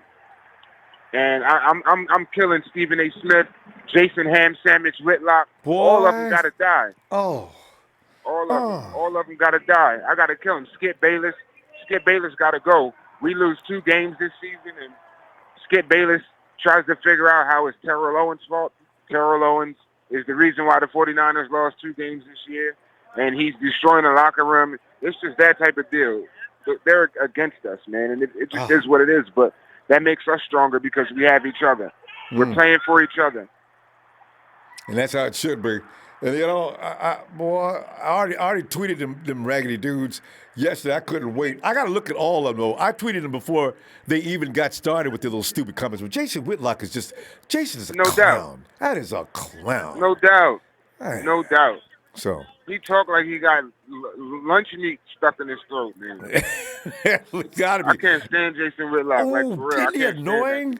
Oh God, he's annoying. But I called it last night. If you look at the videos that they dropped about the game, like the NBC and just the videos that they make right after the game, do after the game, the game. Yeah. You'll see my comments on there. I'm Jersey Niner. You'll see my comments talking about exactly what these guys are going to do. They're going to find a way to figure out how to say that this wasn't about Jimmy Garoppolo, that he didn't really do anything. He wasn't that great. And that's what they did. And they're running out of excuses. Right, they're running out of excuses. So now they're saying, oh, well, pretty much any quarterback can do it. Kyle Shanahan, it was a heck of a game that he called. That's the reason why Jimmy Garoppolo succeeded is because of Kyle Shanahan's play calling. Yeah, I know. And they've been saying that for weeks. Mel, we got to pull up. Right. Mel, all right, my bro. All right, fam. Good stuff and great points. All right. I'll look for you later in the week. Bro. All right. Yes, sir. Have a good night. It's electric in this place right now. I can hear that, boy. It got to be. Mel's out in the east, right around Giant territory, so they got to be loving it. All right, Mel. Have a good night, fam. I'm actually in Eagles territory. I'm in Eagles territory. Oh, Eagles territory. Well, they cannot be happy. Yeah. All right, fam. Oh, yeah. Nah, I'm here. I'm here in my red, too. You know that. Red and gold, baby. Good. Night, Mel. All right, fam. Bang, bang, man. Yeah. Oh, man. And Not a Robot goes on to say, Not a Robot, thanks for the contribution. Sean Payton is the only coach to be investigated for stealing prescription drugs from his own facility. I didn't even know about this. I don't know how much lower you can go on the shame scale than that. Brother loves his perks. I'll be go to hell. Really? I'm gonna go. I can't wait to Google that later. Hey, Dollar Bill Will. Go ahead, fam. Ronbo, what's up, man? I tell you what, Will. It's like whatever you want to say. The light just hit me. I just realized they've worked hard all year. Gave up 6. We got 6 points between us being undefeated up until now. And so I said, you know what? I guess we could back up, pump the brake on the hate. I ain't got nothing else to say. But, Will, go ahead and make any points you want to make. I was just saying. Well, first off, man, I want to give a shout out to the San Francisco 49ers, man. That was one hell of a game. Shout out to the, man, defense. I'm going to go ahead and get into it, man. The defense, they, the defense is good. I'm not even worried about the defense, not one bit. That's Drew Brees, man. Drew Brees is one hell of a quarterback. When you got Sean Payton as a play caller with Drew Brees, that's what you're gonna see. Because I got to give it to Sean Payton. He's a hell of a play caller too. He's one of the top-notch play callers in the league too. You know, he's not a Shanahan status, but he's a good play caller. And they gave us their best shot against us. But there's no need to worry. It was mostly fundamentals, tackling, not being where you're supposed to be, especially coming from the linebacker position. Marcel Harris, he has to do a little better.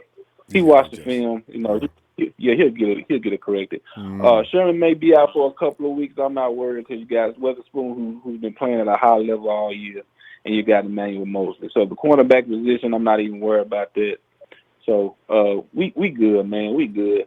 Offense, man. Will, one question though, did you notice and keep pointing out something that I thought about yesterday, but I didn't think about it in depth like that.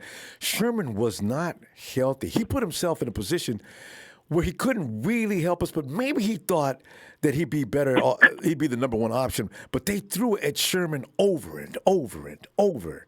Did you notice that? So he won't be out there this week. Mosley will handle it, but Sherman's got to heal up so he can help us out at a better level. Yeah. I mean, well, that just shows you the mentality that Sean Payton and Drew Brees had. They don't care if you got the best corner in the league. He gonna test you. That's just Payton. That's why I say he's one of the best coaches in the league because he don't matter who's on your defense. He's gonna attack. He's gonna attack you, no matter your status. So got hats off to him. I gotta give him his credit because they did what they did. But the made it a fight. The defense gonna bounce back. Everything's gonna be straight. They come. Falcons coming into town. They line ain't about crap. Mary Ryan gonna be running all over the place. Gonna be getting sacked, and their confidence gonna be built back up. But I just want to talk about the offense, man. This offense is elite. It's elite, man, and they are clicking at the right time because you got 3 games left into the regular season until you get into the playoffs. The guys are clicking at the right time. I mean, it's looking amazing. Kyle Shanahan is finally going into the playbook. I mean, the way the Saints came off on the beginning of the game, Kyle Shanahan was like, all right, y'all want to do this? All right, let's do this.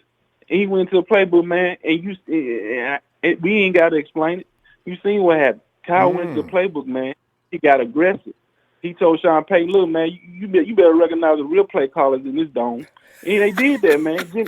Jimmy G was so precise. Jimmy G was so precise. The receivers were making plays. Most of them making plays. Like I say, Raheem must start. He must start every game from now on. I like He's that. making I plays, gotta use it. Oh. He's making plays, man. And gotta give it to Jimmy G, man. Jimmy G went toe to toe with Brees. He knocked off Rodgers. He knocked off Brees, man. I'm telling you, man. What this man don't have to prove nothing to nobody. He don't have to prove a damn thing to nobody. The world see it. Stephen A. And make sure you hit up Whitlock. Whitlock is. I got my heat-seeking missile toward his big water head. And fam, anybody else, make sure to tweet that no knowledge and He's going with a narrative, man. He's going with a narrative. It's a cliche narrative. You know a cliche when you say the same thing. Everybody say the same thing over and over again. It's a cliche narrative. That's what he's doing. Same thing with Stephen A. Smith.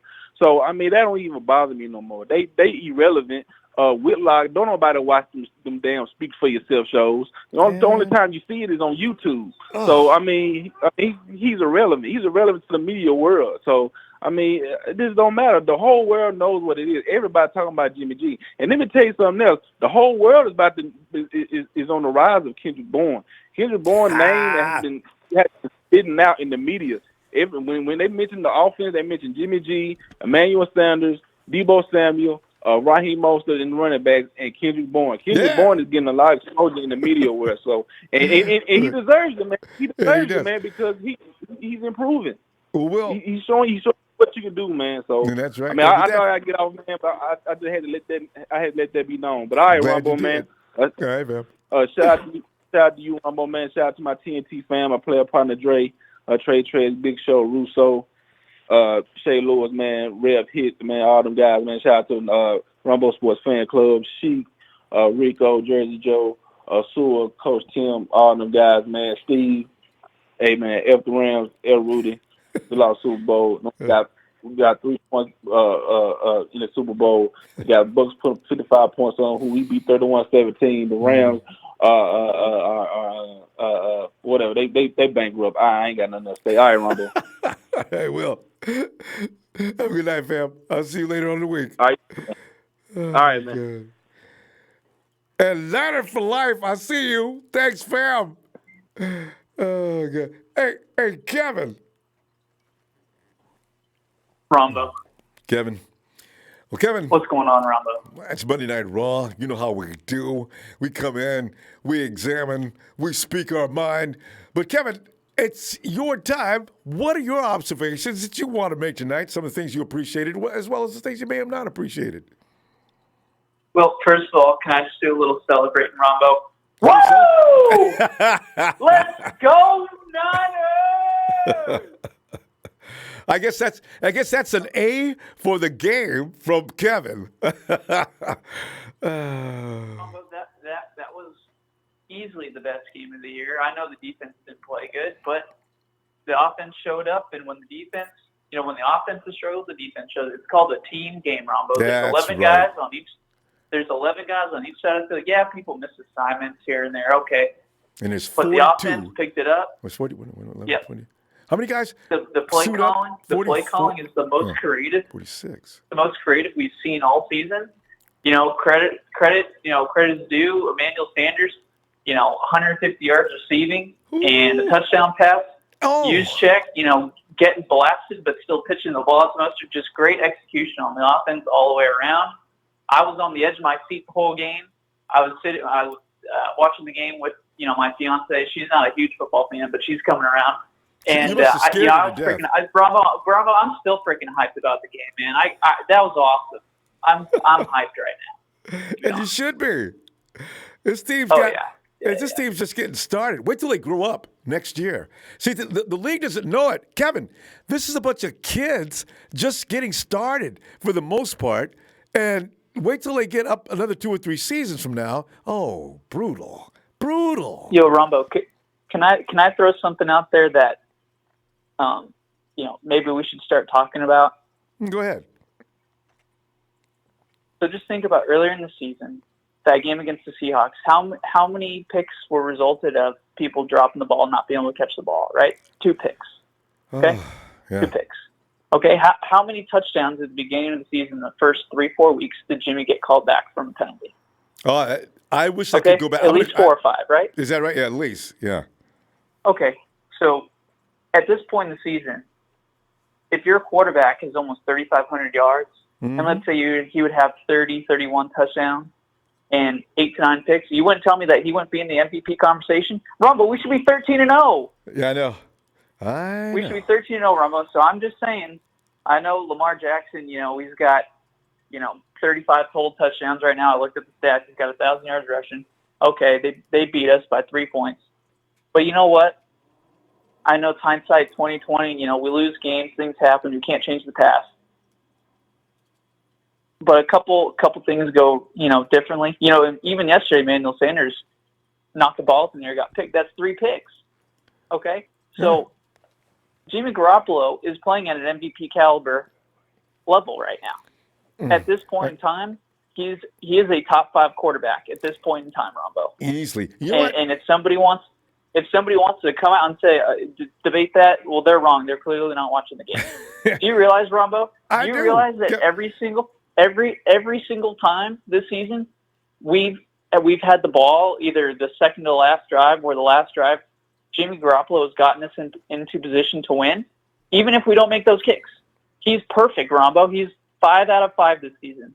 Okay? I tell you, we execute two kicks and we're undefeated. So if anybody wants to tell me Jimmy Garoppolo is not a top 5 quarterback, they can go stuff they don't know what they're watching. Okay? Kevin, we're out of time.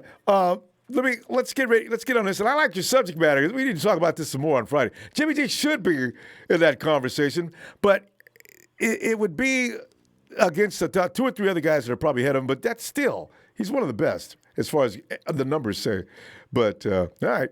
All right, Kevin. Good stuff. We'll see you this weekend. All right. Thanks, Ronbo. Have a good night. Thank you. All right. Yeah, Kevin's got, if Jimmy G has one more game of this caliber, they're going to have to stop and give him some serious thought.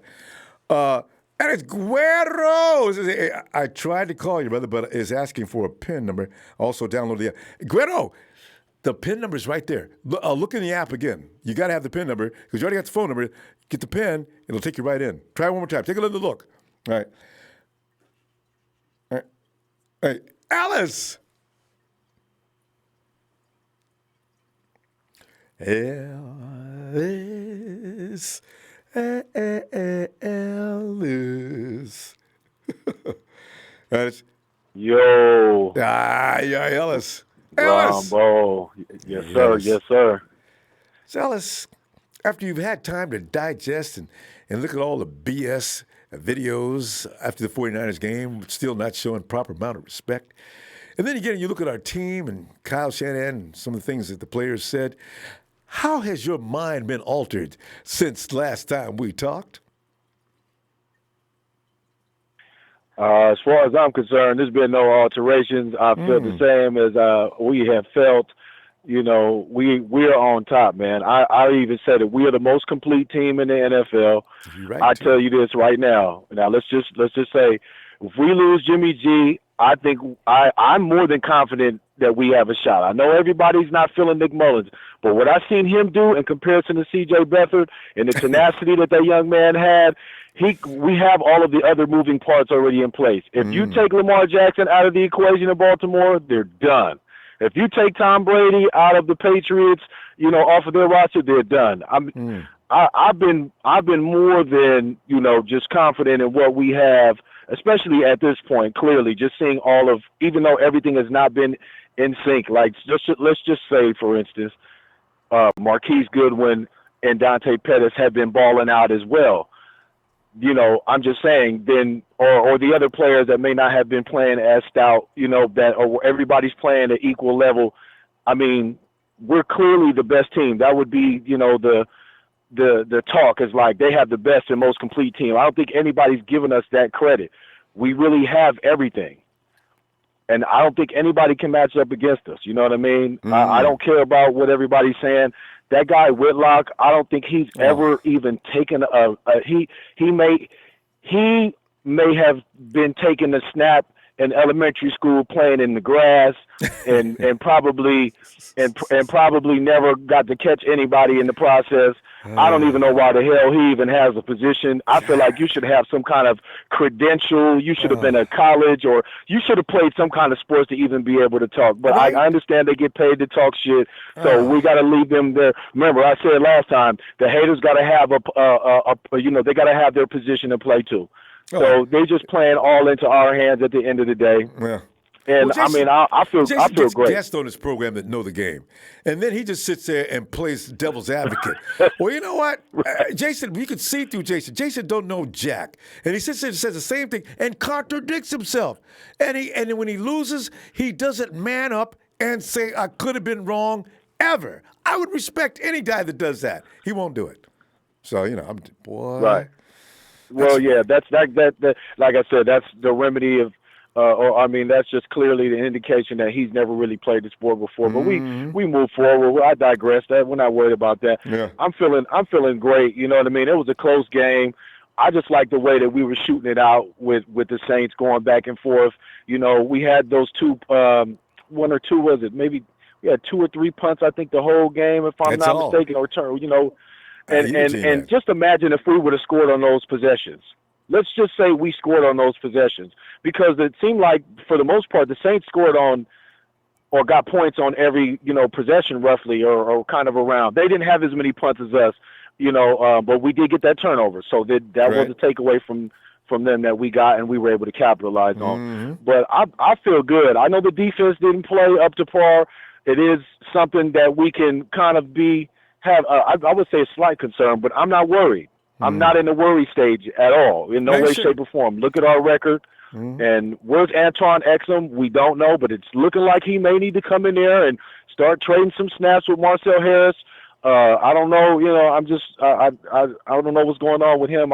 They activated him, so hopefully they can get him in a rotation on defense. They're going to look at him. They're going to look at him this week in practice. Oh, yeah, they will. After him getting burned, Yeah. Go ahead. You don't want to be a liability out there, so Marcel needs to be careful. So, yeah. We don't have time for that, and I think Atlanta, we're going to breeze right through them. I don't want us to lose to L.A., I would like us to close out the season strong, to be honest. But I'm looking for that final destination.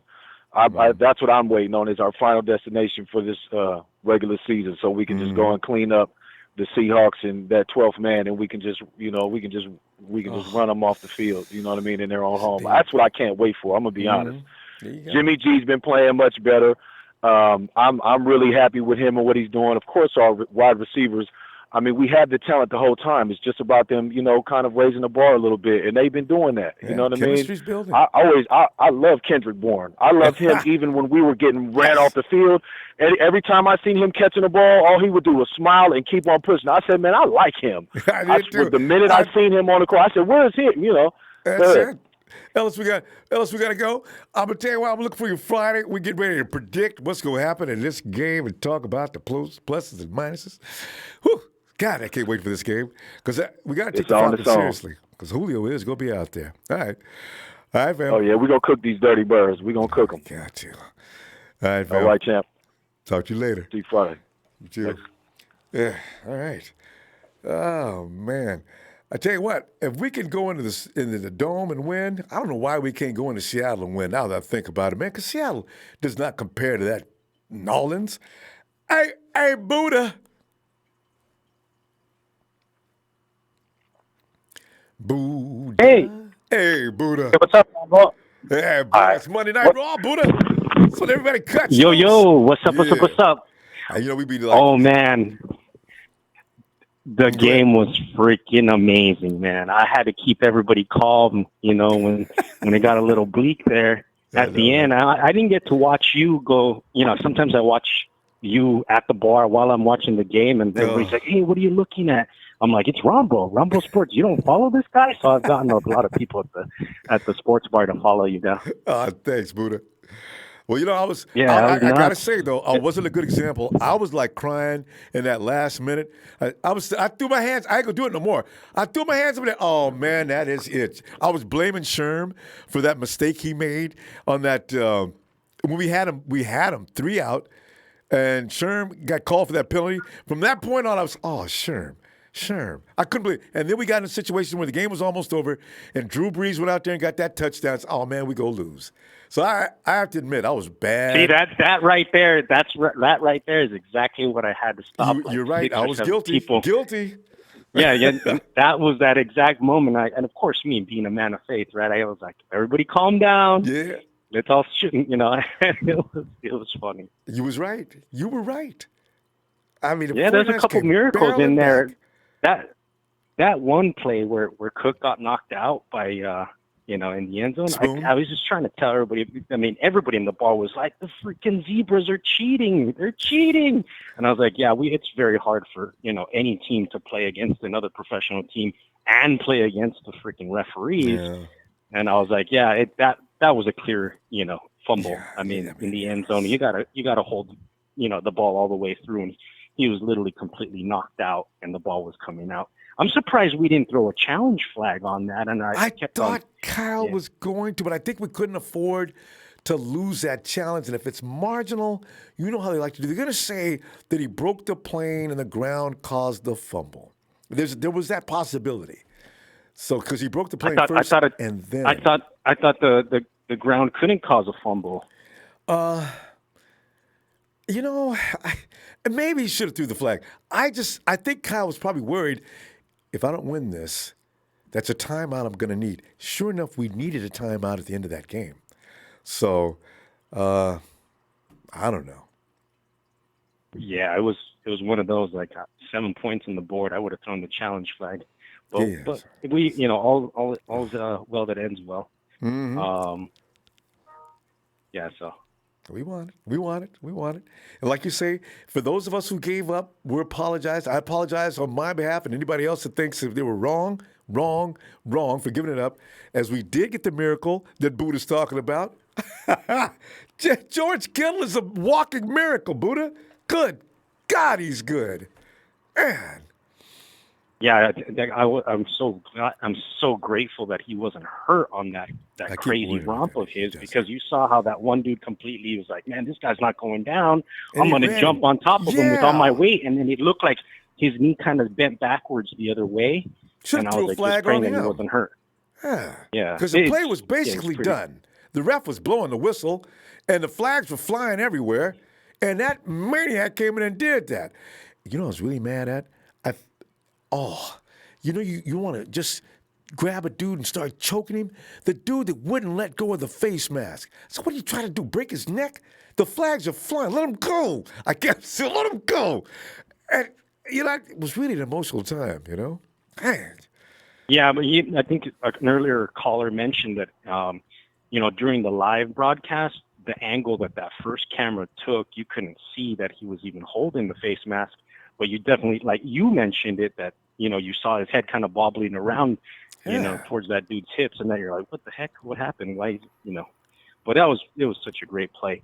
I think the best play of the game had to come from freaking Emmanuel Sanders. And I think I told you on another call that one of my best friends is a Broncos fan, and he mentioned to me on Instagram, he's like, hey, you guys got a great pickup with Emmanuel Sanders, so definitely enjoy him. And then when they did that double reverse fake or whatnot, and then it's crazy how he juked the dude, or like kind of went off to the right and then ended up throwing off his back foot to freaking Mostert. So it was just so amazing. True. That play is going to live forever. We're out of time, Buddha. Let's see you Friday, okay? Yeah. I'm going to listen to the rest of the show. You have a good one, and thanks so much, man. Thank you, and go Niners. Yes. All right, Buddha. Have a good night. All right, later. Oh, and just to make us feel better that we're not dealing with a completely hostile maniac in the NFL, they say that if he doesn't grab George's face mask, it is definitely going to be a touchdown. I'm hoping there was no hostility to that man's heart. That may have been the reason why. I guess it was. Shane Lewis. Ronbo. Hey, Shay. It's Monday night. If you want to share any grievances or you want to give, we should use Monday night since we're such a good team this year. If you want to give some really positive vibe, that's fine too. Whatever you want to do. Oh, yeah. Oh, yeah, absolutely. Yeah, Ronbo, I mean, overall grades. I'm going to give, the whole offense an A, but I'm going to give Kyle Shanahan an A+. I understand everybody's been giving Jimmy G a lot of credit, but man, I mean, the play calling about Kyle Shanahan was so spectacular. I mean, come on, man. We ran a 49ers special with Emmanuel Sanders. Like, Nobody's ever forget that. I know, a double. Well, what was funny was because it was a double reverse. It was a pitch to Debo, then Debo pitched back to Emmanuel, then you had Mozart leaking out the back end, had the linebacker looking downfield, and oh man, such a great play call. But I mean, I got to give my props. Got to create all that commotion up front, and meanwhile, Mozart is sneaking out of the back, the evil receiver. Well, but not even that. I think my favorite probably play was the fullback option. I mean, Ronbo runs a fullback option. When did that happen? Kyle Shanahan. Like, oh my gosh, that was so beautiful. And Shay, since you're a guy who loves great play, did you see the play where George Kittle ran the most unlikely route? He ran across the line of scrimmage to the opposite side of the field, into the corner. That play developed. Jimmy G drops it over to him. He dives for the touchdown. I said, look at that. And that worked. Nobody chipped him. Yeah. Nobody blocked him. Nobody watched him. Well, so what happens? So what happens on that play, Ronbo? So it's a fake. So it's a fake handoff to the right, right? So it looks like the zone stretch to the right side, but then you have a cutback, right? So you have a cutback block. But if the guy doesn't touch you, then he's an eligible receiver. So what happens is because Kittle is such an athletic specimen, he fakes like he's gonna block it wasn't Cameron Jordan. I forgot who the other linebacker was. It looks like he was going to block him, but then he's like, no, I'm going to run right past him. So you can't grab him because if you grab him, he's an eligible receiver. So that now becomes a holding. Yeah, so now it's a penalty. So that's why if you look like Cameron, same thing with the Juice check right before the play before, Ronbo, if you saw that with Juice, it worked. Cameron Jordan couldn't grab the fullback because it would have been holding on the defense. So, I mean, just great schematic play calling. But, I mean, hey, and man. Kyle knew that when he designed that play. That who was going to be eligible, Ronbo, who was it, and you line them up with the way they were lined up, it automatically made them all eligible immediately. So I was laughing. I said, "This is brilliant." Oh man, Ronbo, it was just such a good game by Kyle, but I mean even spectacular game by Jimmy. But Ronbo, I'm gonna give the 49ers defense a B. Now everybody's probably like, "What? They allowed 40+ points," but guys, listen, they got the stop in the first quarter after the first touchdown. After the first touchdown. The Saints decided to go for 2. The 49ers got the stop. And guess what? On the fourth quarter touchdown, when they took the lead, the Saints decided to go for 2 again. Guess what? The defense stood up and got the stop. The defense got the stop. So with that being said, when they went for 2, they stood up both key times on the 2-point conversion. That's pretty much what won us the game because we got the stop. They lost a point off that, and then they couldn't kick a field goal. They had to go for 2 because they were already down 2, right? So they had to kick a field goal. So they had to do it not kick. So they had to take a 2-point conversion to go up 3. Recorded. So tell you. But so I mean, hey man, I mean just the setup. I mean, obviously they led a lot of points, but Ronbo, I called in the night before and told you the game plan. They ran 60% slants. Michael Thomas caught 4 slants for 4 yards. It's inevitable. I mean, the guy is a good wide receiver because again. What does he like to do? He puts himself between the defender and the ball, which is the easiest way to get a completion in the NFL right now. I mean, the guy was just running nothing but slants. And that's what Drew Brees. The guy's 80% against a zone. I was wondering if there's anything we could do about that. But we're going to stay in the zone no matter what, and that's how come it. Right, absolutely. Oh yeah, no matter what, Ronbo, that's our bread and butter. But what they probably will start doing is running like some cover 2 scheme or something like that. But at least, yeah, Ronbo, great game. We look good. Go Niners. Shout out to my TNT brothers, Will, Dre, Trez, Big Show, Russo, Jerry Fresh, all my guys, Will, Dre, all my guys, TNT Connection. Ronbo, thank you for giving us the platform. My pleasure, brother. And hey, man, Ronbo, we're 11-2. I don't see no damn Seattle Seahawks fans anywhere to be seen right now. What's up with that? It feels good, Ronbo. It feels damn good. All right, Ronbo. I'll see you later. And also, if you're calling in, remember if you're new, calling in for the first time, all you need to do is call in. Don't hit any mute or unmute. We'll unmute you when we get to you, okay? Otherwise, we get that silly recording you just heard. All right. Not a robot. We can weather the storm. Champs at all levels. All right. So true. Not a robot. Thanks for the contribution, fam. And we go to, is that Big Steve? Woo! What about them Niners, baby? Everybody's Ric Flair today. I love it. Oh my God, Ronbo! I was gonna call in yesterday, brother. I had a bunch of car problems, so I got caught up in that. So I hope those are okay. I got to get this out of my system, and then I'll get to the grades for the game yesterday. But wow, dude! Wow, what a game, man! Amazing. Game of the year, easily. Everybody knows it. Even that big waterhead fool. Let me not talk about him. Oh God, he eats me. You know what, Ronbo? This is to Whitlock. This is to Marcus Spears. This is to D'Angelo Hall. This is to Stephen Marcus A. Too. I hope. Yeah, this is to all you haters out there, man, who wanted to talk about Jimmy G and talking about, he's got to prove this, he's got to prove that. I got to see a little more. And he shows you this week after week after week, and you still come out every week talking about, I got to see more. But he's a turnover machine. Okay, he had a pick yesterday. So what, dude? So did the Saints fumble the ball. Alvin Kamara fumbled the ball, and we got it back. It happens, dude. Yeah. Jimmy G threw for 350 yards. He had 4 touchdowns. This dude is going to be elite. He's tied right now for the most, most 4 touchdown games in a season. Yeah, 3 touchdowns, and actually 3 games with 4 touchdowns, right? 3. Yeah, he's tied Steve Young leads with 5. Jimmy's tied, I think, is it Garcia?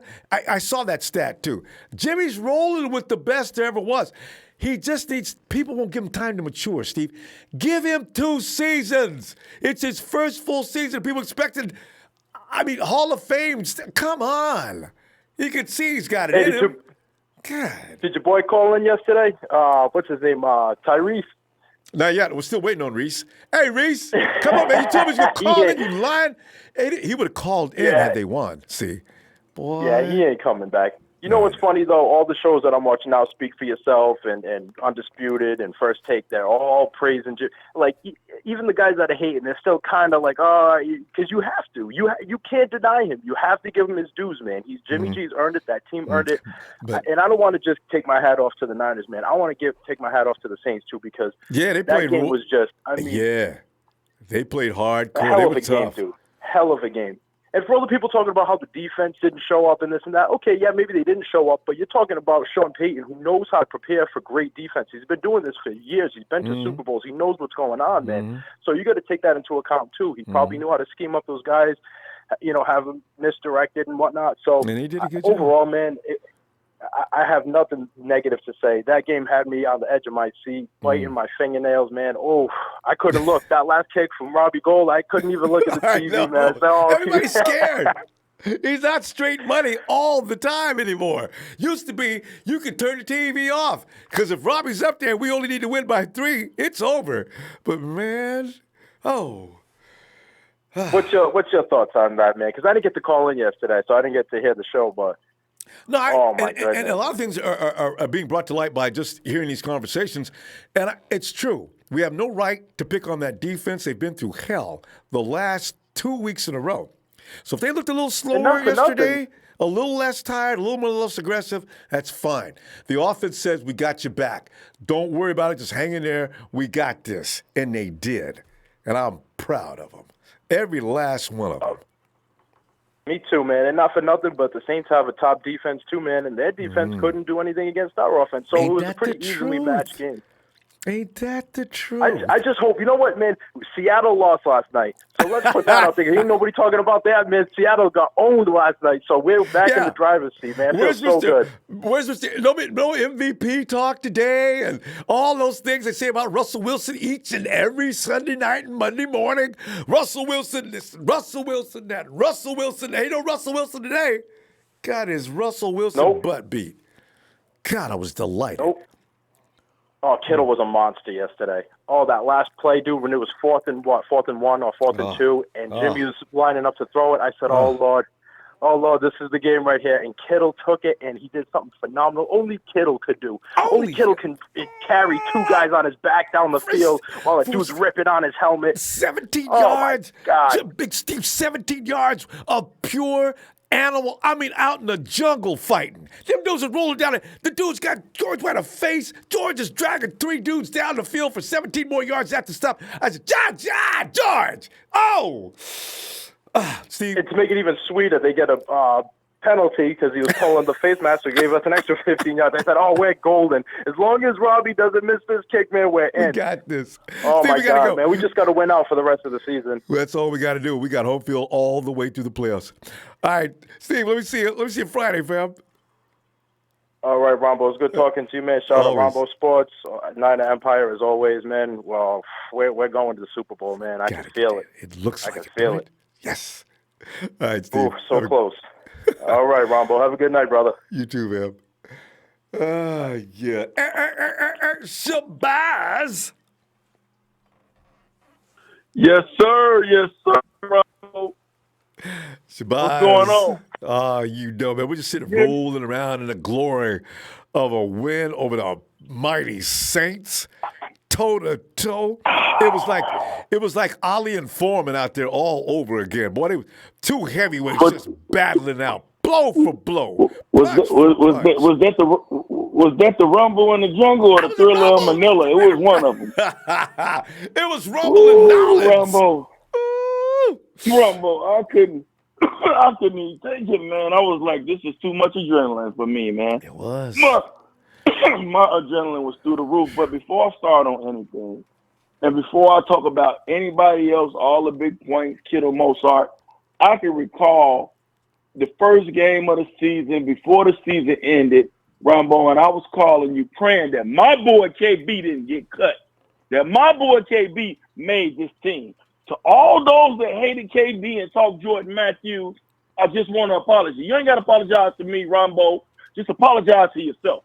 Because remember, whoever you was out there in the Empire, you were calling for KB head, and that hurt me because I knew KB was a red zone threat. And who showed up big on third down yesterday? Kendrick Bourne, who had 2 touchdowns that ain't nobody talking about yesterday. Because, Jimmy balled out, Kittle balled out, but Kendrick quietly had 2 red zone touchdowns. Now, that's all I got to say about that. Second, I told you that the Lambs was going to do us a solid and beat up on the Sea Chickens. So we good there. Ronbo, I don't wish nothing bad on nobody. Injuries happen. But when Rashard Penny went out yesterday for the Sea Chickens, they done. You mean for the They Saints? stuffed turkey. Oh, Rashard Penny. That's right. No. That's right. I'm thinking about. Yes. I think he's gone for the season. No, I know. Yeah, he lost his ACL. So, sad, but, hey, look here. They might drop another one, too. And you know who I think going to get them? Not Carolina. I think the Cardinals might get them. I think we might have another division. I think we might have another division family member, NFC West, because Kyler Murray looks up to Russell Wilson, and he might be feeling like, you know what? If I can steal one from Russell, I feel good about next year. And mark my words, it might be the Cardinals that get them. Now, it would be cool if Carolina got them, but if they drop one more, like the rest of the Empire said, then we ain't even got to worry about them that last game, okay? Because we're going to take care of the Lambs, and we're going to take care of Atlanta. And Atlanta just lost Ridley. Ridley's gone for the rest of the year, too. He's got and one of their top cornerbacks, too. So.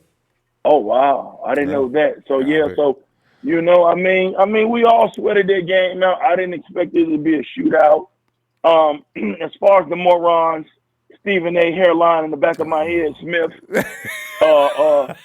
Chubby, 10 cheeseburger a day eating Jason Whitlock. Somebody needs to put that boy on some type of restriction. I ain't paying no attention to them clowns, man. They clowns. And you know what, Ronbo? I was looking at the sign because I'm a numbers guy. Check this out. We lost 2 games this year by a total of 6 points. I know. We're shooting for our 6th title. Okay? We are going to win. We know this. It's in the cards. Okay? It ain't gonna, I said it wouldn't always look pretty, but we got it done. I didn't want to. Remember, I told you I didn't want to go undefeated because we stay hungry. Now, I'm going to digress and not talk about us and talk about the other NFL teams. Here's a team, and remember, Shabazz said this first. Guess what? The Ravens ain't going to make it to the Super Bowl. They done won 9 in a row. Shabazz, I like that. You know what? I got to stop you right there because we're going to run out of time. We got a whole lot of people. It's getting late. But Shabazz, that is the conversation right there. Well, let's get together again on Friday. By the way, I got your winner, and I'm going to get that to you here in just a little bit, okay? All right, shoot me that email, and congratulations to whoever won, and 2 tickets to the Rams game. Hey, I love all you guys. I love the Empire. Shout out to my people in the Memphis chapter, Mississippi chapter, who was turned up at the game. They FaceTimed me, my homegirl Nita FaceTimed me live from the game, and we went in there and took that building over like we took every building over. And, hey, I'm out. I'll holler at y'all later. All right. Abel, good stuff, fam. Talk to you just a little bit. All right. Oh, my God. All right, let's get over to Tony. Hey, Tony. Hey, brother. Oh. What's happening? Hey, Tony. Today, after an emotional response yesterday, we're trying to look at this game from a more intellectual perspective. Like we've never done that before. Tony, what are you thinking? Do you want to hear something funny, Ronbo? Did you hear about post-game march down Bourbon Street? I think I saw a video on something. That must have been what I was looking at. What is that what you're talking about? Yeah, the post. Yeah. A bunch of 49er fans walk down Bourbon Street going, who that? We that. That's it. Who that? We that. Exactly. That's where I got today's thing from. I was delighted. Well, I tell you, that's so cool. Ah, man. Well, that's the pride of the Niner Empire. Analyze. We're all over the place, Tony. All Yeah. over the place. Look at you. I know. Tony's all the way in Australia. Everywhere. He's part of the Niner Empire. It just extends everywhere. I mean, So Goes worldwide. Yeah, I tell you, it's going to make everybody feel good about that, too. But, Tony, we've been saying things about the defense, but we realized, and a guy named Rick called in earlier, Mel has also added to the fact that those guys don't really need to get any ridicule on defense after you're dealing with Sean Payton to begin with is too much. And then you got Drew Brees, Mr. Hall of Fame himself. I guess our defense probably should be hit too hard on what happened. Just thank Kyle Shanahan for having the wherewithal to out-duel. It was a duel of the offensive minds. We got to take it that way. But, Tony, what are you thinking? Well, yeah, like I said the other day, I think they were a little tired, so they've got to give them a chance to recover. Yeah. But, that face mask grab on George, how tough is that? That guy's an animal. That whole scene was savage. God. He had to do that, Ronbo. He had to grab him. He had to grab him. Otherwise it's a touchdown. That's a touchdown. They knew it. He knew it, and he just probably ended up. That's where he grabbed him first. Then he said, "I'm not letting. If I let this guy go, that's it. Game over." Mm-hmm. I guess he was smart to do that when you think about it. Well, Richard Sherman, when he thinks he's gonna, like someone's gonna beat him, and he's got no choice. Just what do? To save a touchdown, you take a penalty, and take the 3. Why not? Yeah. True. Especially if it's a crucial part of the game. And it was the only way. The only way you can do right? That's exactly. Yeah, that's the only thing you can do. That's a snap decision. You got to either you cop the 6 or the 7, or you cop the 3. Take and make a penalty. So Richard Sherman's done that a couple of times this year. Sherman knows every dirty trick of the Sherman knows every dirty trick of the book. He's been practicing for years. He used to use them on us. So, you're absolutely right. But I was a little bit worried until, was that Shabazz that just called in then? Yeah. Before me? Yeah, it was. Yes. Yeah, I was going to say, I was a little bit worried about the Atlanta game. For only one reason, because when was it? When Jimmy G came and we won those 5 or 6 straight, we played spoiler to a lot of teams. Mm-hmm. And I think they would love nothing more than Shanahan's old team, and to beat us and notch that up on their belt to give them a little bit of confidence going into next year. Each team we play between Atlanta and LA, both of them will be trying their best to knock us off of our happy place. Tell you, we're out of time, though. I realize it's getting late here. We're going to see you this weekend, huh? Or Friday, should I say? Yeah, not for me. It's not getting late. I got folks on the East Coast of the States that are just, hey, it's midnight. Give it. But, all right, brother. All right. Tony, appreciate you. You know this. I'll talk to you later, okay? Thank you very much, man. I'll talk to you in the next chapter. All right. Okay, mate. Bye. And there it is. Niner!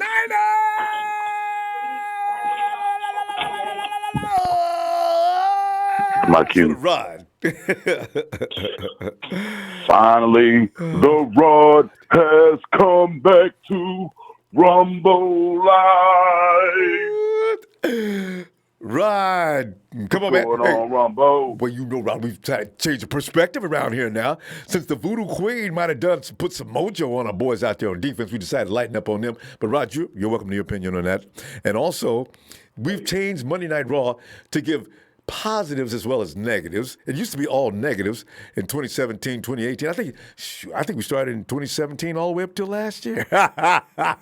Getting a whooping ain't cool. But, Rod, what are you thinking?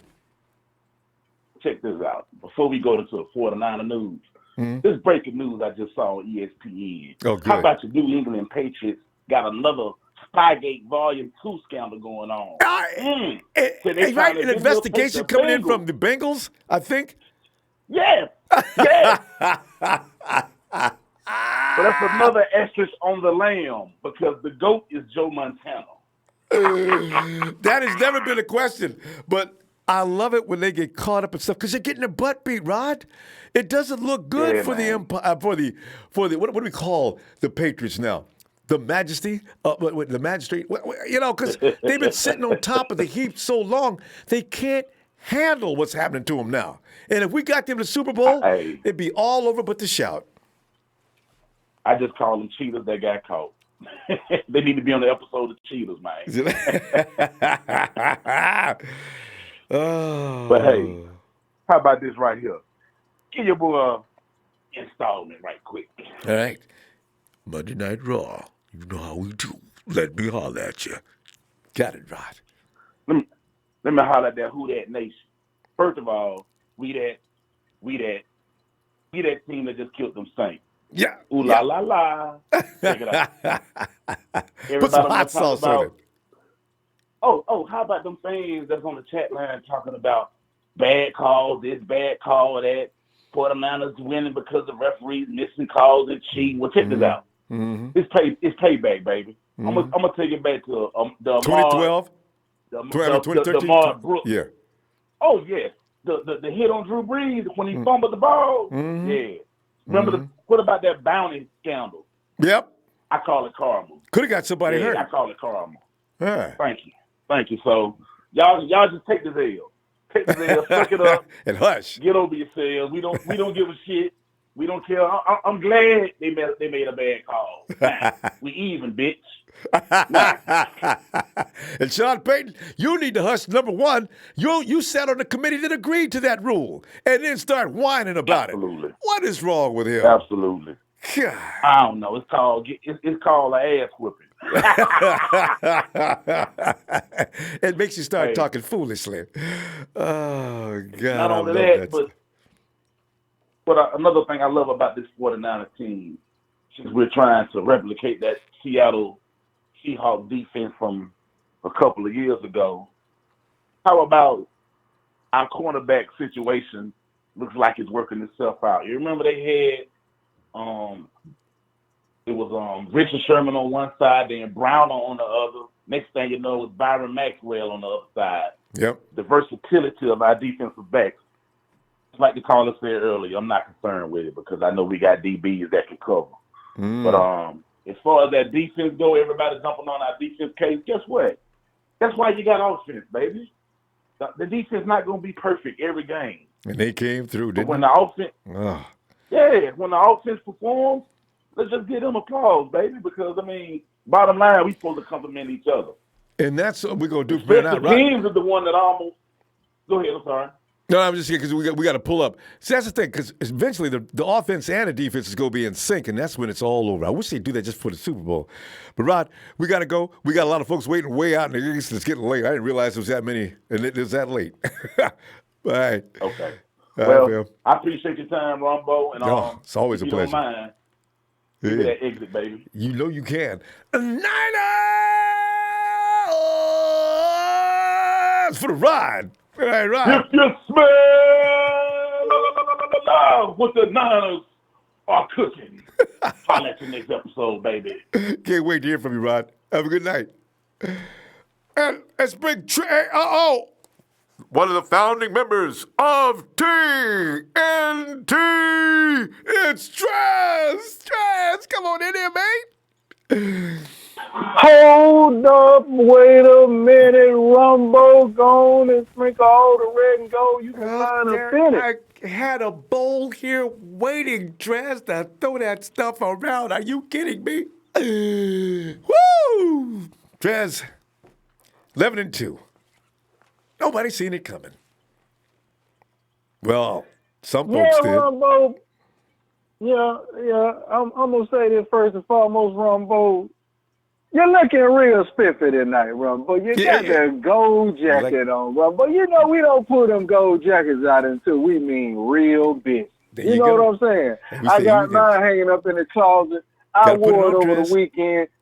Hey, what? You know when we put them gold jackets out, Ronbo, what time it is? You know, everybody ain't got one of them. You know what I'm saying? You got to be fortunate to get you one of them right there. You got to be serious now. Well, Ronbo,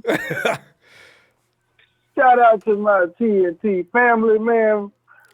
Let's go down, Ronbo. Let's go down the line here. I wanted to say, whether we lost that game yesterday, Ronbo, I was very proud of our team, and I'm going to tell you why. That was a coming out party for our offense. Wasn't it? If we'd have lost the game, it was a coming out party for our offense. That was a big takeaway from that game. I was looking at it and I was saying, okay, I want to pull this game out. I hope we pull this game out when the first 3 seconds on the clock. Ooh. But I was still proud of our offense, Ronbo. I mean, when you go down the line, Ronbo, first and foremost, Jimmy G, Emmanuel Sanders throwing a pass, Debo playing out of his mind, Kendrick off the chain. Serious. You know what I'm talking about. Breeder the cheetah, you know what I'm saying, got loose on him. Mostert. I mean, and then let's not forget George Kittle, that grown man, the beast Kittle. You know what I'm saying? That grown man that was dragging them Saints. You know when they said when them Saints come marching in, well, they look like they was dragging in the way George is doing. Yes. Hey. So, Ronbo, I was so proud. I was so proud of our offense, man. That was a real coming out party, man, because, all year long it's been our defense. We've been depending on, the defense to stop, hold, do this, do that. This time they came up short. The offense came out, like a juggernaut, Ronbo. We've been waiting on this all year long. All year long. So, and you know how we always say you got to peak at the right time. So, here it is. You know what I'm saying? This may be it. This may be where they just turn that switch on. And, what we always say, if that offense match that defense, look out. You know what I'm saying? Oh, yeah. So I was proud of our guys, man. I was very proud of them, man. And that's championship quality right there. So it was. That's really all was. I had, Ronbo. I do want to say this right here. I hear people think that we're going to just, beat the we cannot take the Falcons lightly. I'm going to say that right now. Kyle. Do not take the Falcons lightly. Do not think, they just going to roll over for us. Be mindful. Dan Quinn is fighting for his job, okay? And he got a team that yesterday. still wants to right. He has a team that still wants to play for him. So do not think that we're just going to roll over them. We need to keep the same intensity. We need to keep the same, just overall defense need to get back on track. Offense, stay with that same intensity that they brought, you know what I'm saying? Explosive plays, you know what I'm saying? And I know Kyle wants that game anyway against the Falcons because, it's a little jug in their side, a little get back, Ronbo, you know what I'm saying? Yeah. So, yes, sir. All right, but I ain't going to hold you, Ronbo, you know what I'm saying? I appreciate you. I love you. You know what I'm saying? I love you back. Appreciate you. And you have a good rest of the evening, Ronbo. You too, Trez. I'll see you this weekend. Hopefully, give you time. All right. Yes, sir. All right. Good night, Trez. And we move over to Calvin. Calvin. What's going on, Ronbo? Calvin, it's winning. What's going on, Ronbo? They put ice cubes in the gumbo last night. Cool that pot down. Yeah, I'm just living it. I'm just living it up, man. I'm at work right now, but you know what I mean. You know I had to jump on this thing, man. Tell you, Calvin. I tell you what? We need to get past the Rams. I'm more scared of the Rams right now than I am the Hawks because they look like they're trying to wake up. But I ain't too worried as long as we got Kyle Shanahan. We got this, and we run the board from here. Calvin, we done played all the toughest meat we could play. When you get through going through Green Bay, Baltimore, and Nolans, what else is going to be? What? Man. The nation has spoken. I don't care what nobody say, man. The nation has spoken. The nation has spoken. Nothing else we can say about that, man. I'm talking about all the hate, you know what I mean? It's starting to seem like jealousy now. I know, right? It really, good point. It's starting to seem like jealousy. It's jealousy now, man. I mean, that's all it can be because we done proved our point. 11-2, you can't say nothing else. We done proved our point. You know what I mean? I do, Calvin. Kill that animal out there. Yeah, I know, but he's a killer. And Calvin, you know, the thing is, all these analysts and all the talking heads, the NFL networks, they've been talking about the 49ers supposed to lose this, they're supposed to lose it. It's embarrassing for them.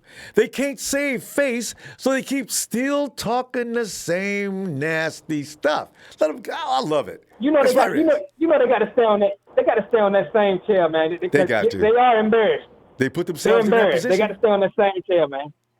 Yeah, and then, you know, my cousin out there, everybody been doubting my cousin, too, you know what I mean? Oh, Spoon. Calvin Spoon has been killing.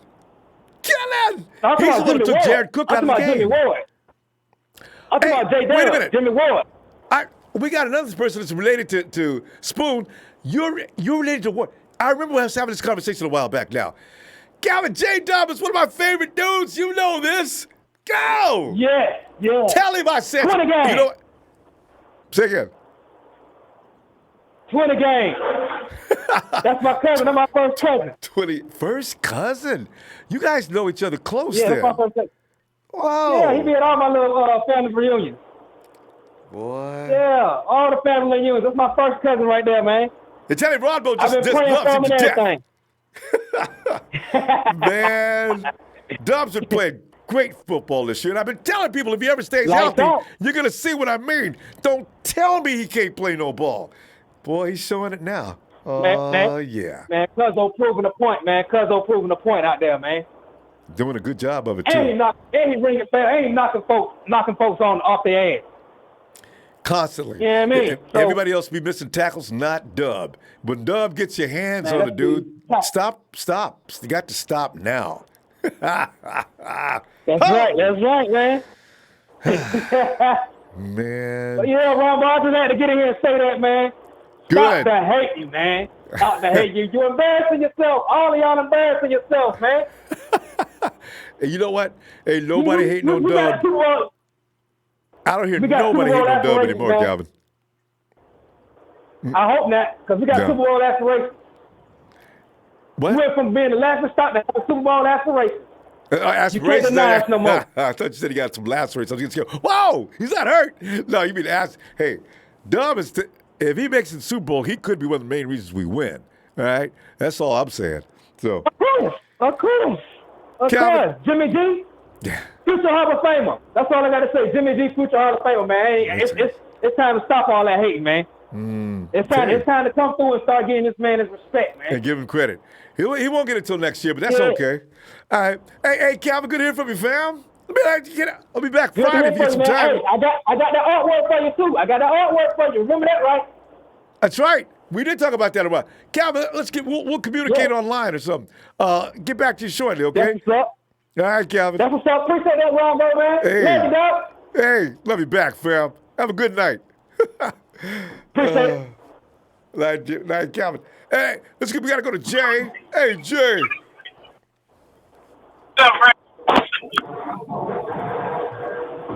Hello? Jay, I'm right here, man. Hello. Already, what's going on? Jay, you know, rolling toward them playoffs. The ball is in our court. We control our destiny completely. All we got to do is continue to execute. That's it.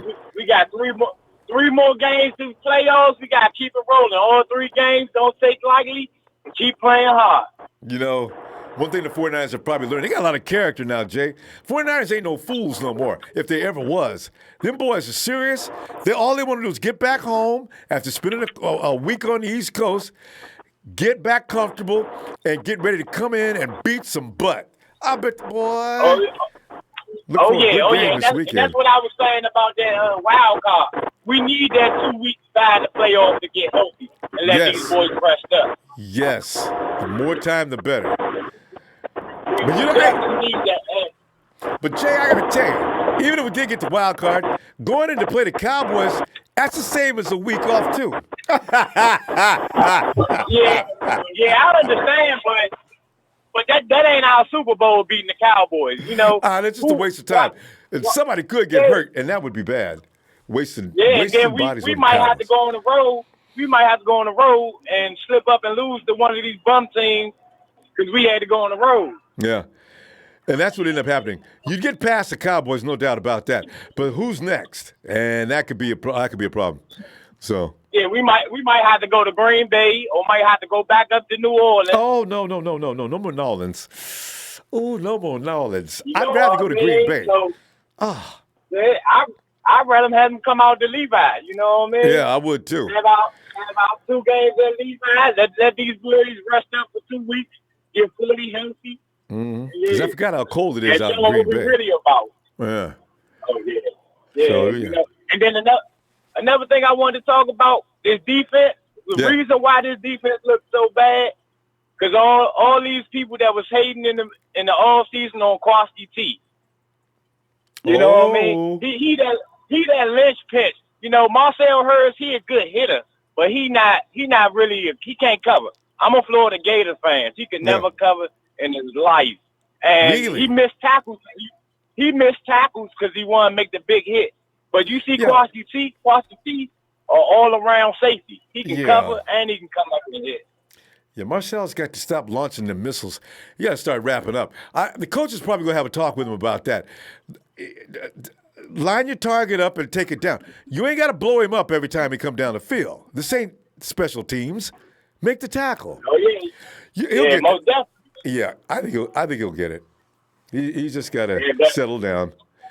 Yeah. Yeah, but he can't cover like Quasti T. I hope that shows everybody who was talking about bench Quasti T, cut him, let him go. He's shown his value to this defense. Marcel looked kind of good last year. It may have been fooling people, but you know what? Quasti wasn't out there to show that he is the best, and that's why people get a little carried away with that. I'm hoping they look at Antoine Exum as far as his ability to cover, because you're right. We cannot have that gaping hole. Marcel it could be communications, because that was his first week. All of a sudden, he's out there in place of Quasti, so we'll see. They'll make some adjustments, I'm pretty sure. Nah, it ain't. I'm telling you, I've been watching this boy since he was at Florida. Oh, Jay, don't tell me this, man. I ain't trying to hear this. He's got to do a better job, or Exum's got to make him sit down. Yeah, he just ain't no cover safety. That's all it is, too. He just ain't a cover safety. He one of them boys that play in the box and want to hit you. See, that's why Fred Warner, I think he messed up Fred's game, because Fred is used to Quasti having his back. You know what? They'll look at the film and they'll figure this one out. I hope. They ain't got but a few days to do so. Oh, yeah. But them boys, we ready to roll, though. Yeah. Well, we'll get it. All right. Hey, Jay, let me see you this weekend if you got some time, man. I'll be looking for you Friday, okay? Already, man. God bless y'all. God bless the faithful. I'm going to call us out. All right. We need to be, too. No! All right.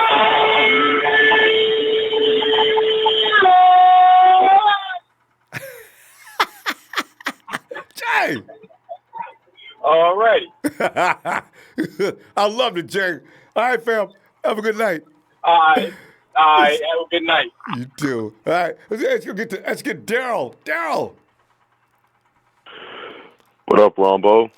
Daryl, it's like tonight being Monday Night Raw. And traditionally, as you know, Daryl, because you were a part of the Monday Night Raws when we came in. Hey, Daryl, remember them knockdown, drag-out, nasty Monday nights?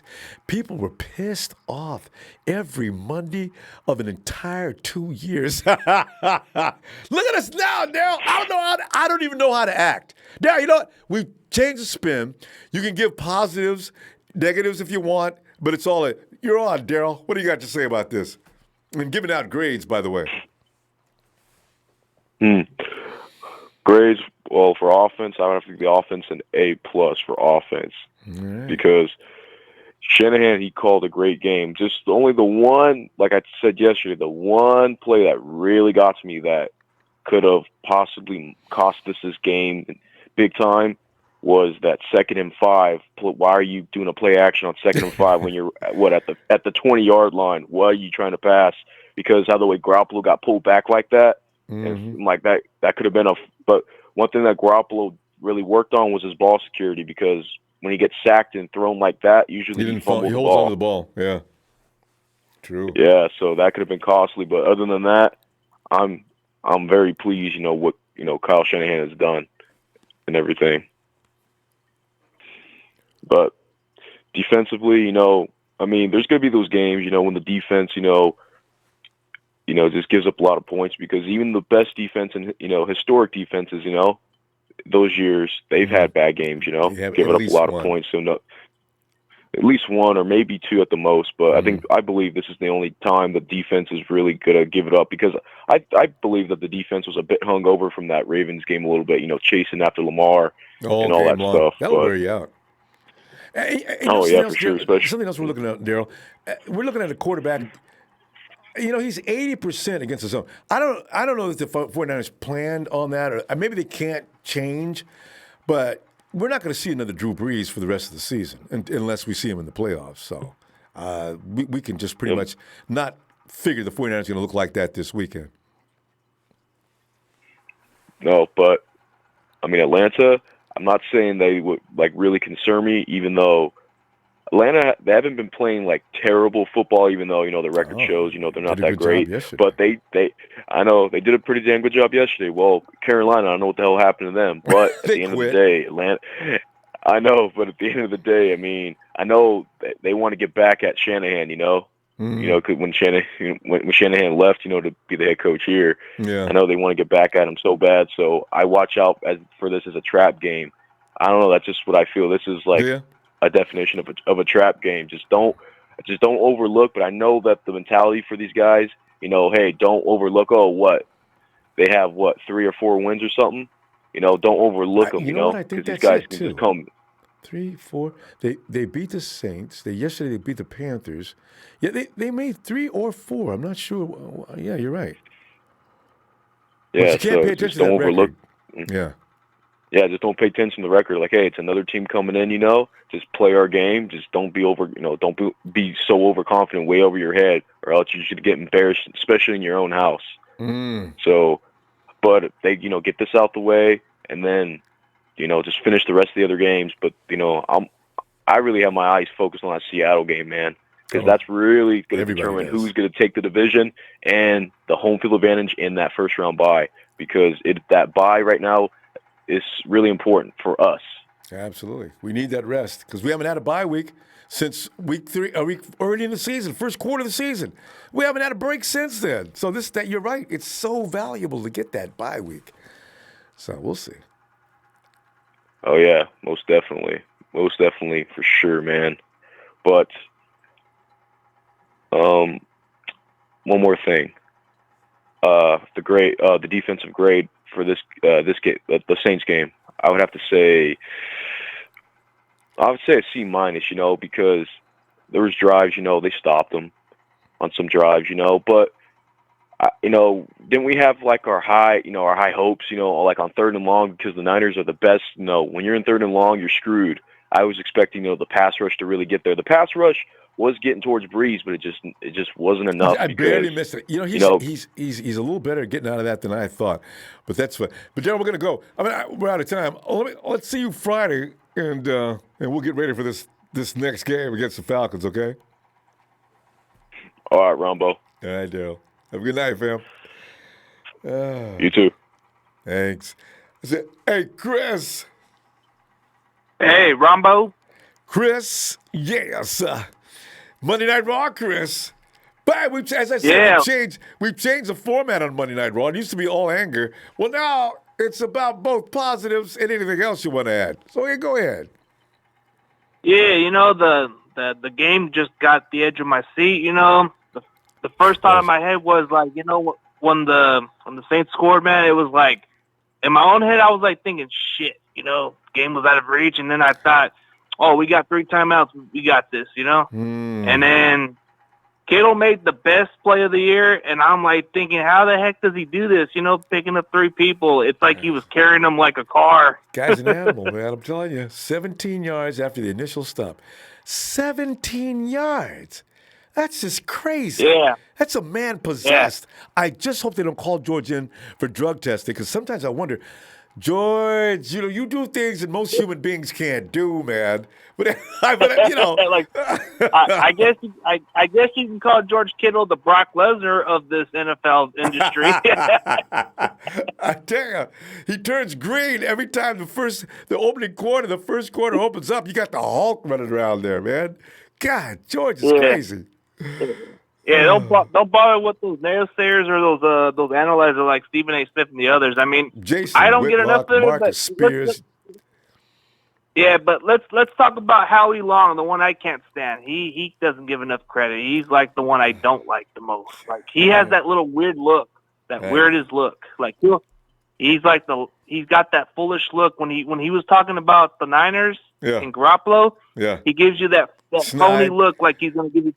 Yeah. He's like he's making a joke, tongue-in-cheek, everything he says. But you know what? One thing about him, he's nasty toward just about every team. He didn't even say anything good about the Raiders. That's what I really laugh. Yeah, the Raiders. Howie Long doesn't say anything nice about too many people. So, I look past him. He's consistent. Hey, Tony Gonzalez, I love Tony Gonzalez. He's a good analyzer. He was already a big Kyle Shanahan fan. Anyway. Yeah, Tony's always cool. Yeah. So, but Jason Whitlock is a dude that I like to hit him in the face with a pie. And I'm talking Jason Whitlock is that guy who likes to eat too many damn cheeseburgers. Five Guys burger. He's a head rep. He's one of the five guys all in one body. Hey, Stephen A. Smith is that one kind of guy who doesn't know what he's talking about, but when you give him that argument, he kind of slows down his conversation and he kind of blocks you on Instagram or something like that. Yeah. You know what, though? Stephen A., okay, he gets, most of the time he's out of line, but on this one, I can't get mad at him. He says, I have a right to want more from Jimmy G before, he's not going to go all in, but at least he's willing to watch, honestly, make an assessment, and then come back in your program and stop pissing people off and tell the truth. Now, if he's willing to do that, I'm okay with that. But the rest of them fools know nothing about the game. Yeah, Max Keller's been on Jimmy G's corner, and then Marcellus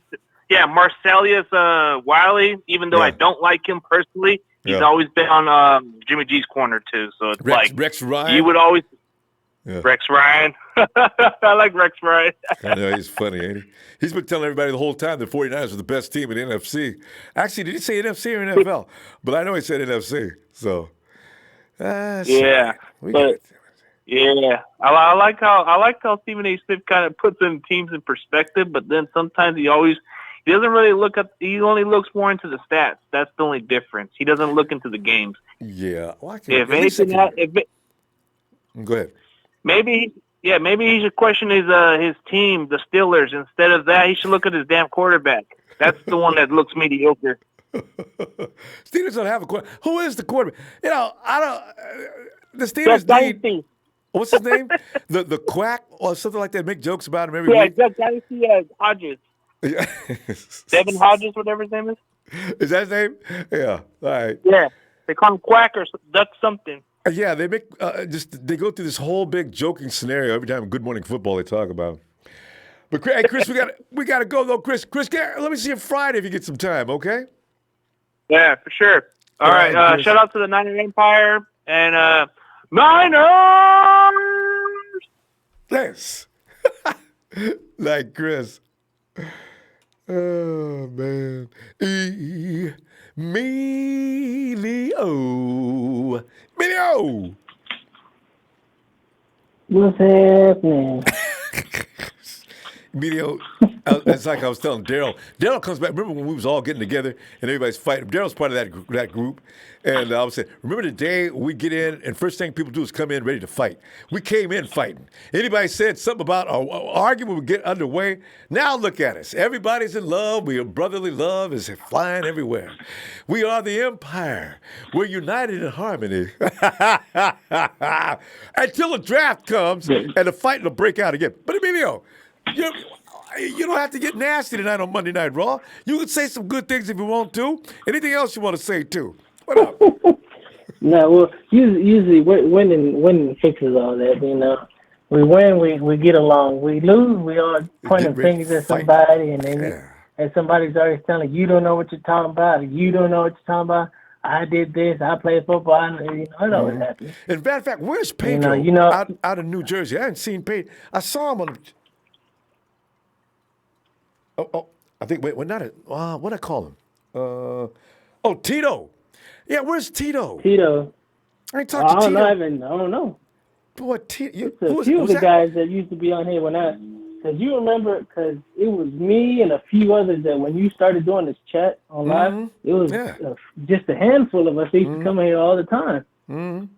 It was Tito, Andre, Will. It was a few of these guys. That a lot of them were local. I know, right? The fighting was great. Hey, Tito, just in case you watch it, Tito, man, we miss you, man. Shout out to Tito. Tito may not feel like sitting around waiting to get on, though. Tito's a busy dude, probably, but he's got to feel better about what's going on now. So, but anyway, Mito, give me some of your observations because we ain't got but a couple of minutes here. Go ahead. Well, I'm like I had told you yesterday. I'm mostly happy with Jimmy. It's just everybody kept saying Jimmy can't do this. Jimmy can't win the game, and especially at the end of the game, how that I forgot her name. That one analyst she came with and said, "How do you feel about it? Everybody keeps saying Jimmy can't say." Pam. Pam wouldn't ask him about that. Boy, I love this response. I'm glad you brought that up. Go ahead. What did he say? So he was like, "Hey, keep up the same." What was it? Becky was saying this before. Let him keep that theory. He called it a theory. Keep that same energy. I mean, I'm just recording, but just keep up the keep same talking energy. That way. You think I can't beat you? Just keep it like that. So, I'm glad actually Sherman put that in his head. That's how you should feel. Yeah. That's how I've been by the feeling. way, if you missed it, Emilio's talking about, Pam Oliver says, so Jimmy, they say that the Saints supposedly are going to make you beat them with your arm. What do you say about that? And Jimmy, let him keep that theory. And then Jimmy put it all on the team. He wouldn't take any credit like he always does. It was all about the team. Jimmy's a great guy. Well, that's it. I mean, if you want your quarterback to be great, that's what you need to do. That's what you want him to do. Always never take the blame. Mostly take most of the blame, and just don't point out fingers like what's that idiot that in the Browns he started. RG3. RG3 could designate blame like no quarterback I've ever seen in my life. Boy, everybody's fault. It just stuff like that. I'm like, dude, nobody's gonna want to play for you. Nobody's gonna do nothing for you. I'm like, don't do that, dude.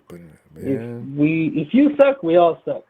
Just point out there. It's just you gotta find ways to rephrase your words. Like, what, we didn't play good.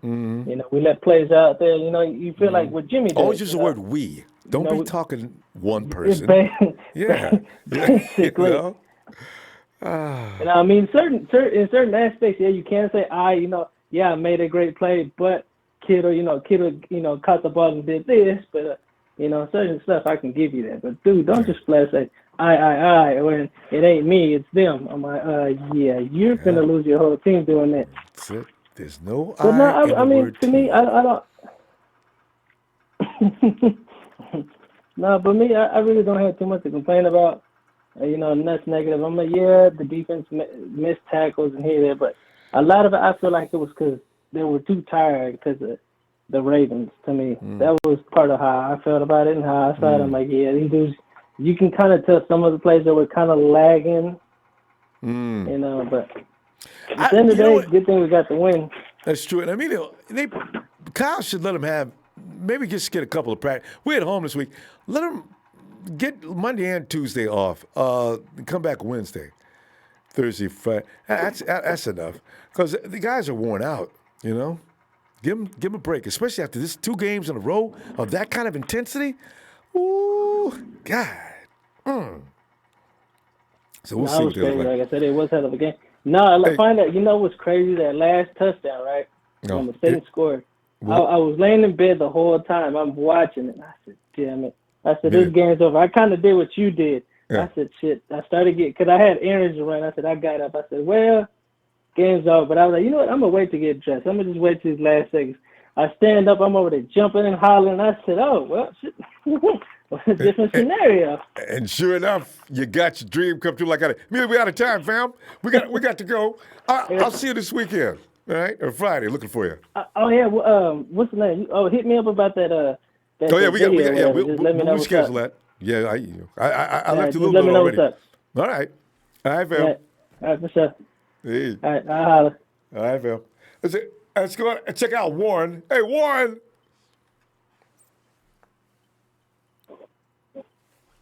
Warren.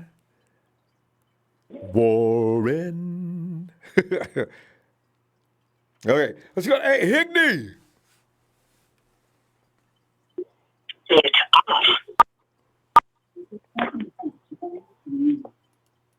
Hello?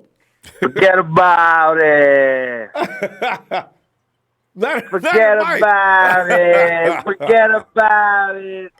Add the call on the one of the other ones. You know, hey, Ronbo. We're 11-2, Ronbo. We're 11-2, Ronbo. It's a good place to be, ain't it? It's a great place to be. Hey, listen, it was a great game, great victory, Ronbo. But listen, I want to get to it, right? Couple of things, Ronbo. Number one, Jimmy G showed everybody that he's worth $137 million in that game.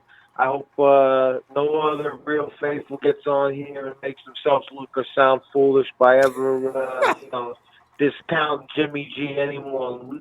Man did his thing, and Mike, use the Bluetooth. Your signal's going all over the place. Henry? Kind of. It was electronic fade back and forth. Okay, this is not bad now. All right, go ahead. All right. Now, anyways, but the other thing is, listen, I listened all day long, and the one thing that really pissed me off, all right, everyone was talking about, well, I don't know what would have happened if the Saints would have had Jared Cook the whole game. Well, listen, everyone needs to understand, we didn't have the whole frigging game, and no one talked about it. No one said anything. Good point. The fact that we were missing 3 out of our starting 5 defensive backs. 3.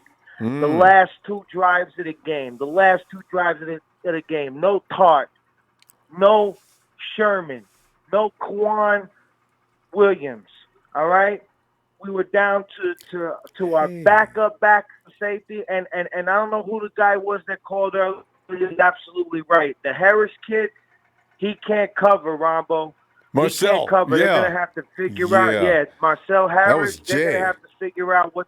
Yeah, listen. He gave up the first 2 touchdowns, and it was clear that Sean Payton seen a weakness, and that's what the weakness was. They went after him hard, Ronbo. They went after him hard, and that's what anyone and everyone else is going to do. So I hope Tart comes back quickly because he has proven this year that he is a great safety. He's a great player, and he's 10 times better in coverage than Marcel friggin' Harris because that almost cost us the game. It really, really did. But you know what?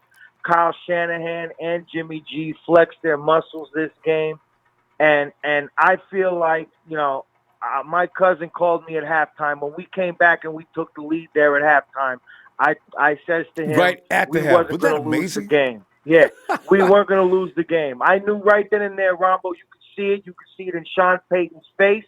The doubt set in. You could see it in our players' face that the confidence was there. We came back. We took their best shot. They came out. They tried to give it to us on the shin, and we come right back, and we fired another left and a right and a left and a right. And then we knew the lead after they were celebrating and Mardi Gras and all that other shit. And before they knew it, we were smacking them in the mouth the whole second half. And that's really what it was. And when we lost those players, it made the left for Drew Brees very easy. And you're damn right it's going to be easy. Not to mention, we're already missing Quan Alexander. And then we lose D Ford. So we're missing starters on our D-line, starters in our linebackers, 3 out of the 5 starters in our secondary, and people want to talk about, the 49ers defense showed weaknesses and this and that. Oh, kiss my ass. You didn't watch the game, and you don't know nothing about the players that were on the field. Only real people that follow, right, Ronbo? Only real people that follow the Niners, the real faithful, knew who wasn't on that field, and they want to talk about Jared Cook. Listen, Jared Cook got knocked the fuck. What happened to Jared Cook? All right, That's true. He got knocked out. Period. And at the end of the day, they had to deal with their injury. We had to deal with ours. I'm And tired it's all all day equal. long. Everyone Hey, Mike, talking about you're so right. Yeah. It's all equal this time of year. Nobody's running around with a full roster. So, You're absolutely right. And we got one of the most hurt rosters in the entire NFL, Ronbo. There's no advantages. Now, Mike, we got to go, man. We was a little late. Let's go see ahead, you Friday, okay? Ronbo. Hey, shout out. Give me a Niners shout on my way out, though, Ronbo. I gotta hear my it. pleasure. Give me that 11-2. 11-2. And let me shout tell out. Holly, Niners!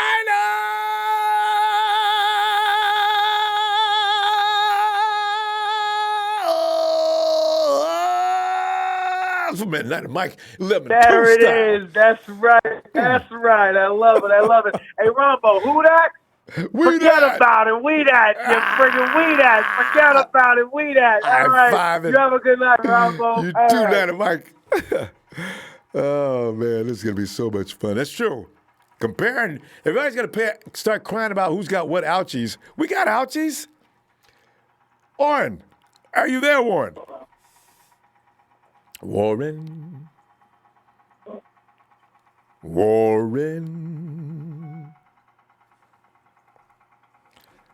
All right. Hey, Bethel.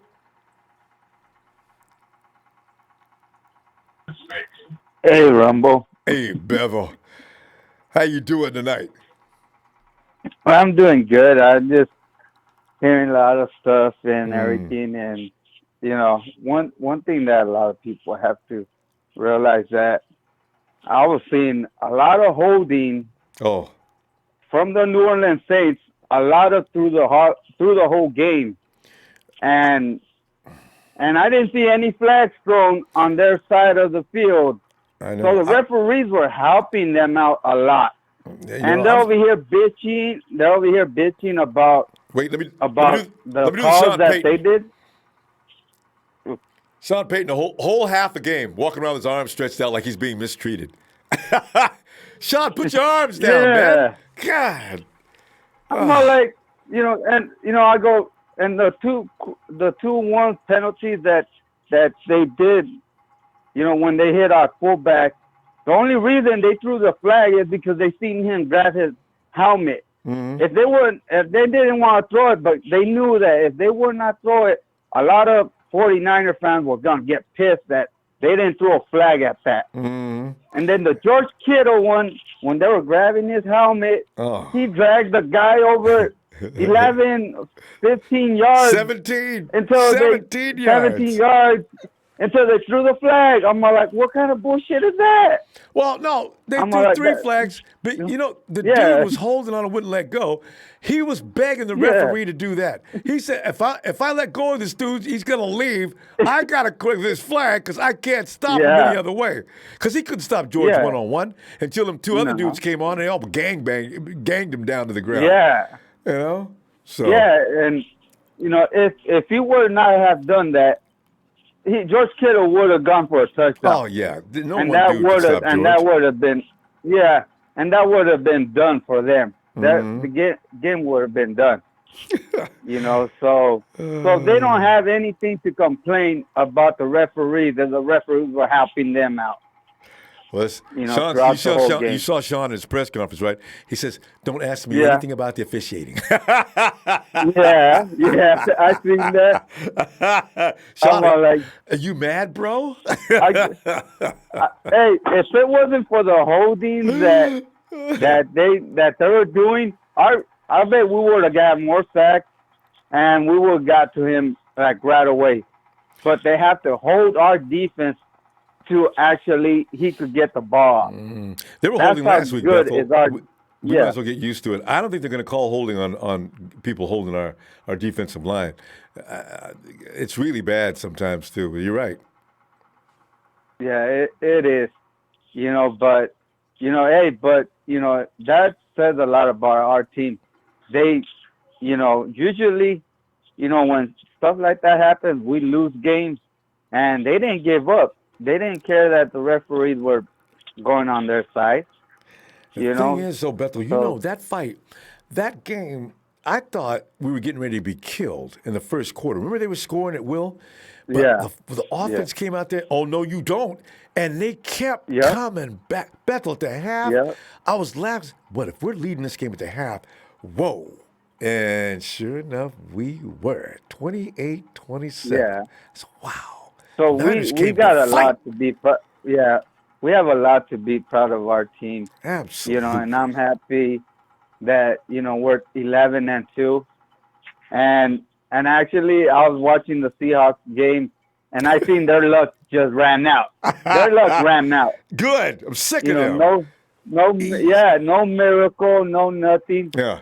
And they got their asses whooped. And that's what we're gonna do when we go to their house and have our guys healthy. No. They got to come to our house this time. We went to their house last time and put that 20-7 beat down on them. They got to come to Levi's. Yeah. No, the last game we're gonna go over there to Seattle. Oh, you mean the Seahawks? I'm sorry. Yeah. If we can go into the Superdome and we can beat the Saints, then good God, I know we can beat the Hawks. That's because I said. Oh, Bethel, we're out of time. Bethel, we're gonna go. It's pretty late here. Let's see you this weekend, okay? All right. All right, fam. No problem, Ronbo. Like always, a good show. A shout out to all the Niner fans that went to go watch this game over there because there was a lot of Niner fans over there, and and one thing I heard the announcer says, "Whoa, look at the dome. How many Niner fans are in here? You don't ever see the dome like that. You just see a pair of New Orleans fans there." And there was a lot of 49er fans. I tell you. So I'm proud of that. Every place has to get ready for that. All right, Bethel. I'll see you Friday. All right. All right. See you. And good night. Good night, Bethel. And always good show. And hit that like for Ronbo, the best show ever. Oh, thanks, Bethel. All right, fam. See you later. And we quickly move to KC. Ronbo. KC. Playoffs. Oh, I tell you. Playoffs.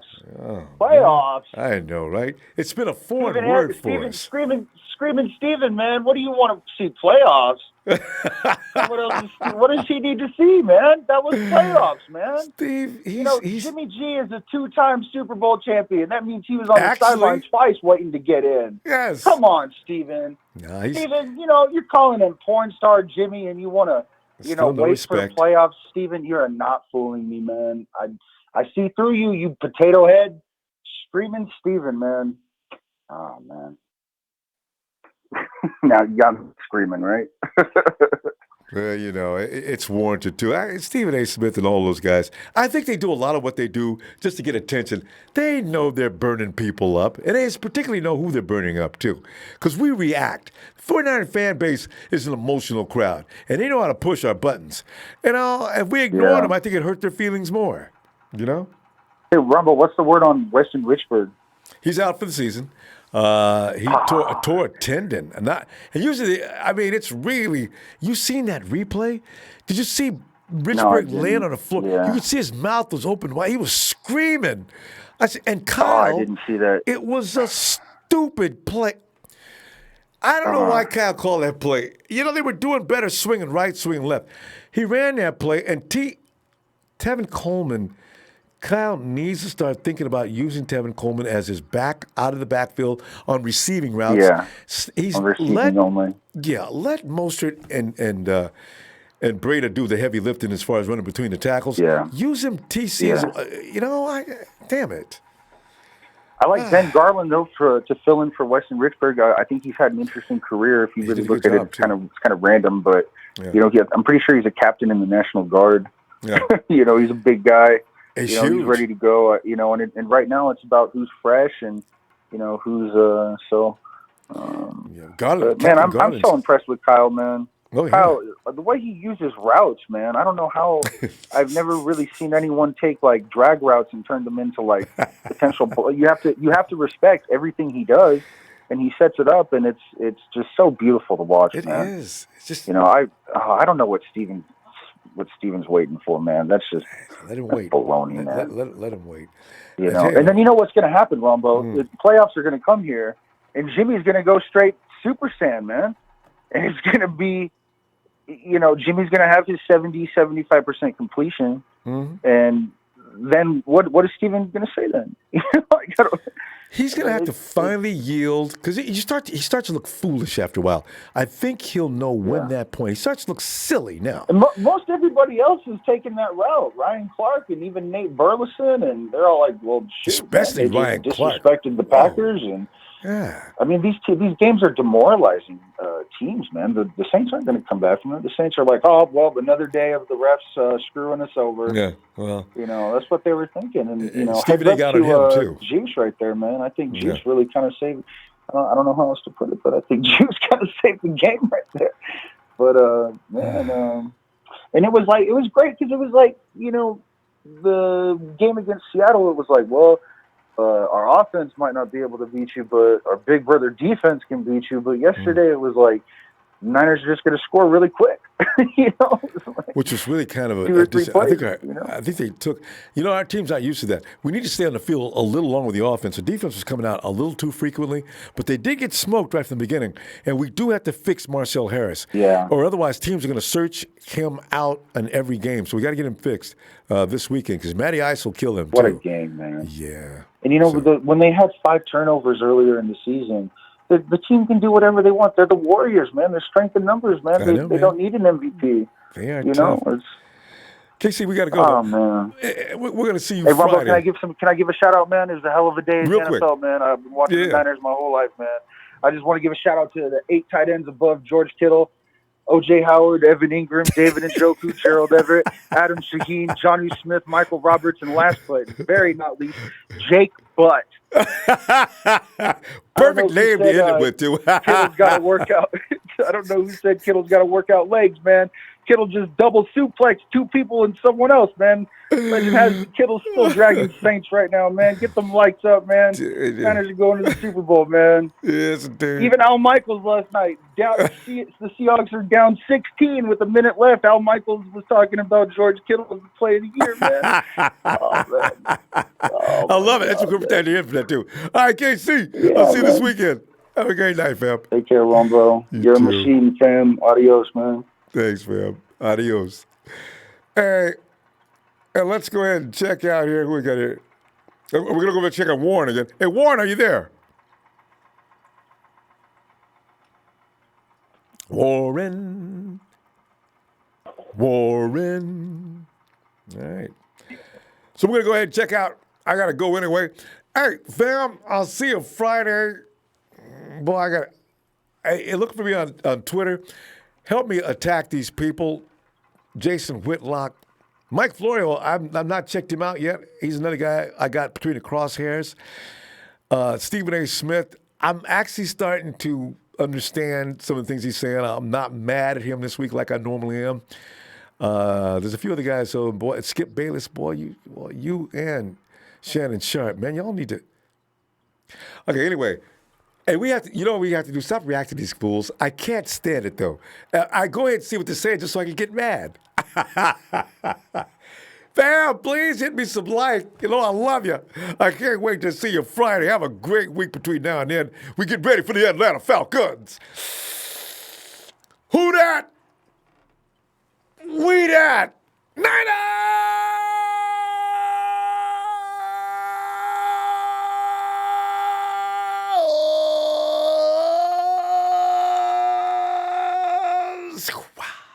Ooh la la.